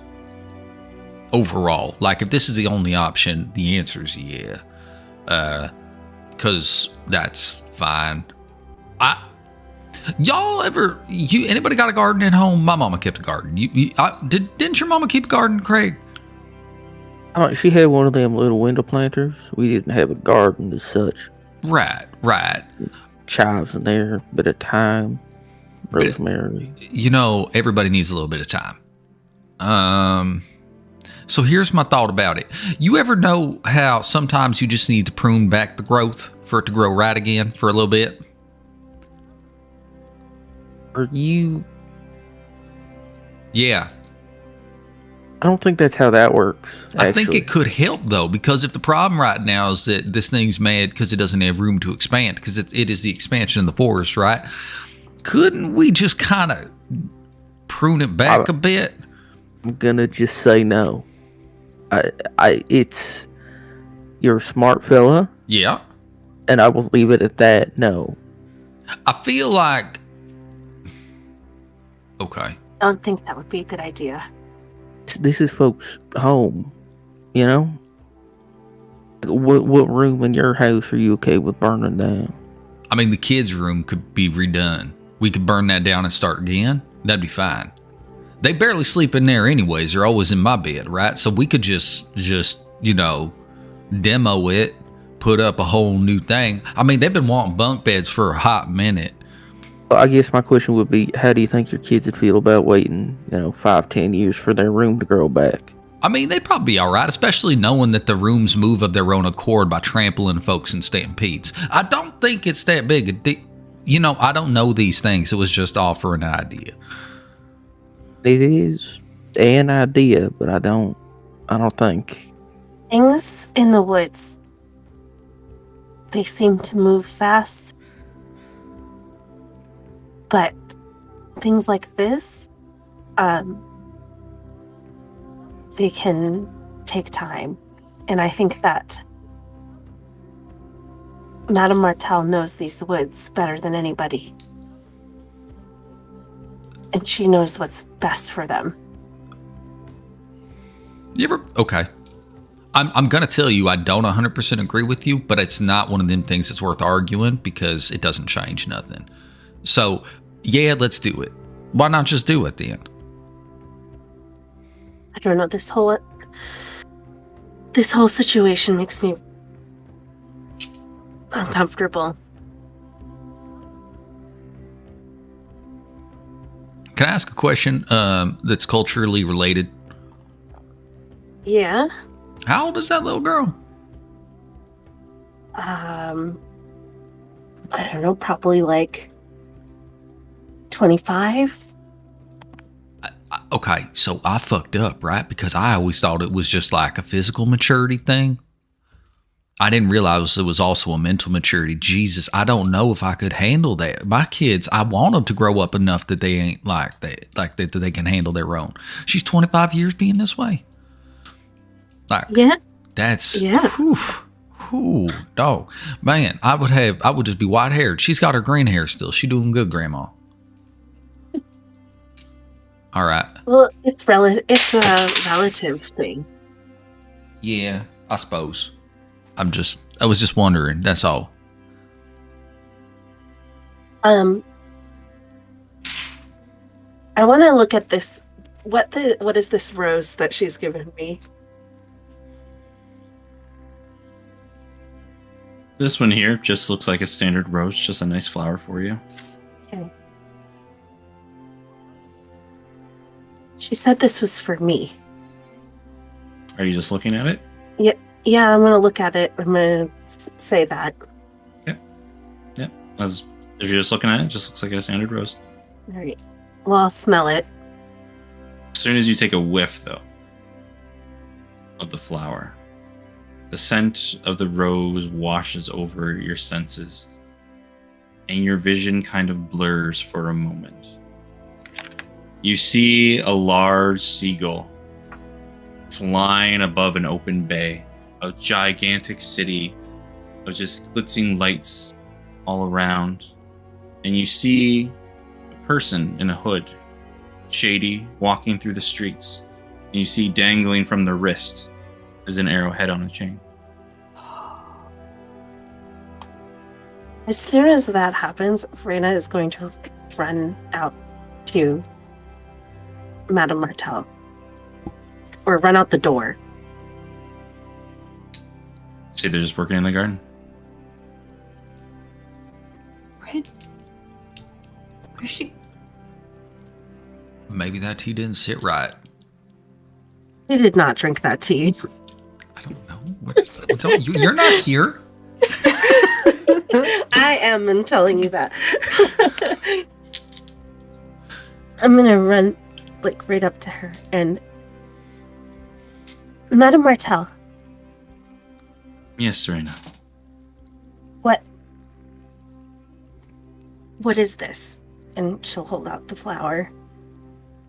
That's a finder rose.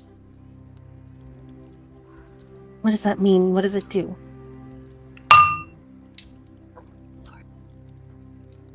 Like I said, showing your fates. Finder roads help you find paths to that which you're seeking. Can't give you all the answers, but can help point you in the right direction. You know You what see, it as you see, like you're talking to her, you see the rose is starting to dissipate. Like the petals are starting to fall off. What?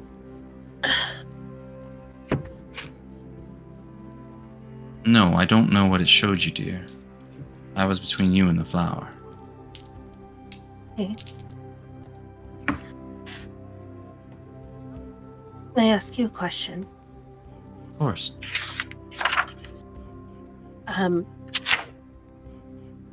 What? It seems like you know. I mean, you have, and she'll point to her tattoo and to Madame Martel's. And why? What is it?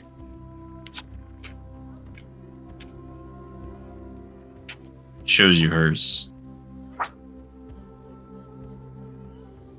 You don't know. She looks at you over. Your bloodline has been muddled for quite some time, being here for so long. The fact that you were able to enter my forest means Whoever you're connected to is not binded to their area. That tattoo there marks you as a Grove Warden. With that, means you're tied to it, no matter where you go. Tied to the grove. Yes. That's what I thought. One of my Compton looked at it, and he said it ties me to a person. A person can call me back. Normally, when we pass on the tattoo, it's when we ourselves are either heading on to our own journey, heading back to the Feywilds, passing on. Quite the rarity that you have it. Whoever applied you to it is still around.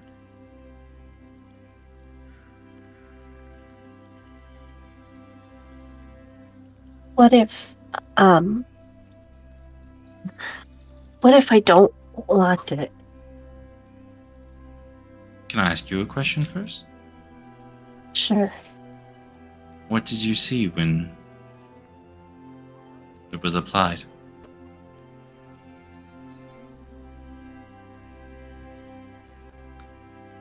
Horror. I saw it. It was terrible. There were faces and teeth and claws and just a never-ending storm.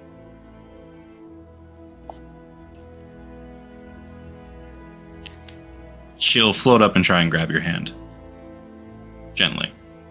At first, I twitch away, but then I let her take my hand. With many of the things deep within the grove, it's meant to show you paths. You can choose to continue to run from it, hide from it, or you can try and find the answers which will lead you to either facing whatever you saw or trying to stop whatever you saw. So you think what I saw is coming for the grove then?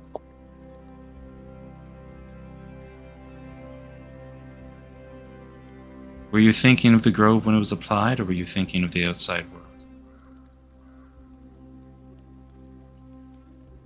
Or were you thinking of someone? I think I was mostly thinking of my grandmother and how long she's been in her grove, and thinking about how that's not the only place that I wanted to see.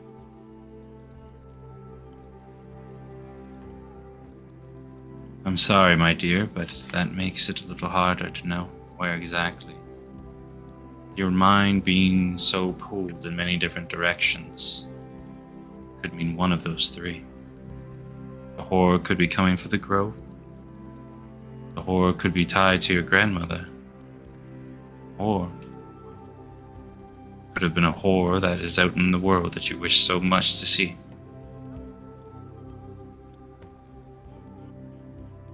See.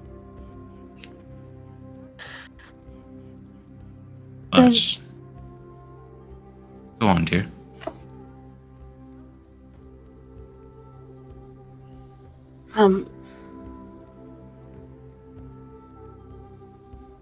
I just hope that you are taking care of Mabel.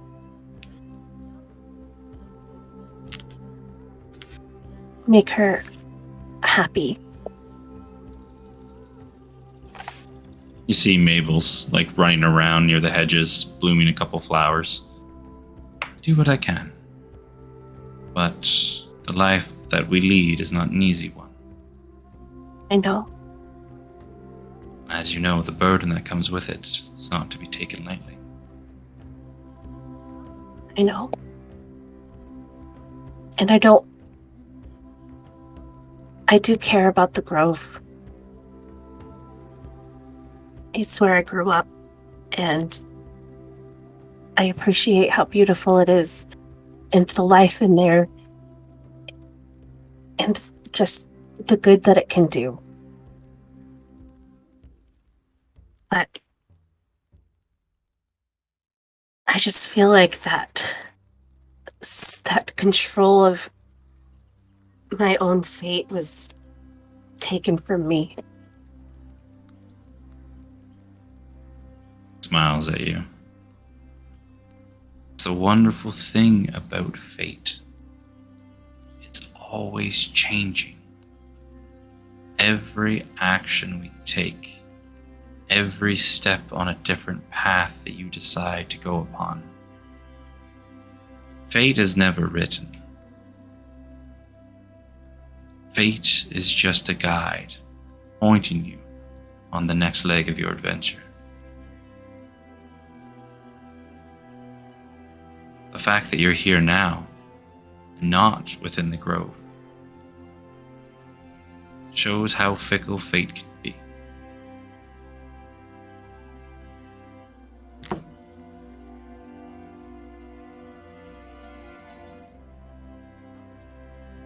Thank you. I know that you probably think that that I'm neglecting some sort of, higher calling duty or something just by being here instead of where the tattoo thinks I should be. As she hears you saying that, she opens up her arms towards you. She'll hug her. She'll pull your head close on her shoulder. I know not what you've been through or where you come from. But dear, we were never meant to be on this plane to begin with. So to say that I think you've done wrong, I have no place in saying that. Because even I don't know what I've done right within my life. Was the chain the right thing to do? I wonder that every day. But all I can think about is the things I have done and rejoice in the achievements I have made. She'll pull you back and look you deep in the face. Grove will need your help one day. But No. until then, live your life and find the strength that you can return there with your head held high. Thank you. Just give it. Yep. I want to help you. I want to do this. If you need my help, you don't even need to look at my fate. I choose to come back and help you. She smiles at you again. I don't need to look at your fate, dear. You're meant for great things. Just believe in yourself. I'll try. She'll give you a kiss on the forehead. Aw. Now go. Join your friends. Relax. Breathe. Today's just another day of your new life. Thank you. And I'll go back inside. I think with that, we'll end the session there.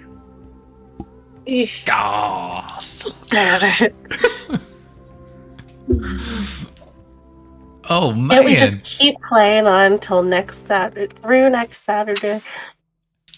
Yeah. Just for everybody watching, next Friday, we're going to be actually switching the session to next Friday, same time, 8 ST, just because I have a date night with my wife next Saturday. So, Oh, yeah.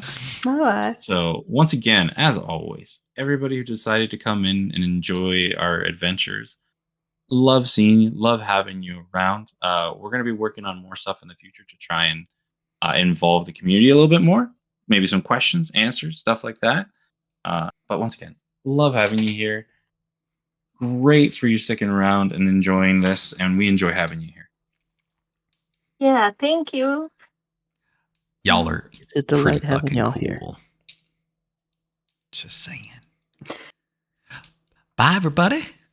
I think I made her Bye, cry. Rocky. Success. Bye. Bye. Bye.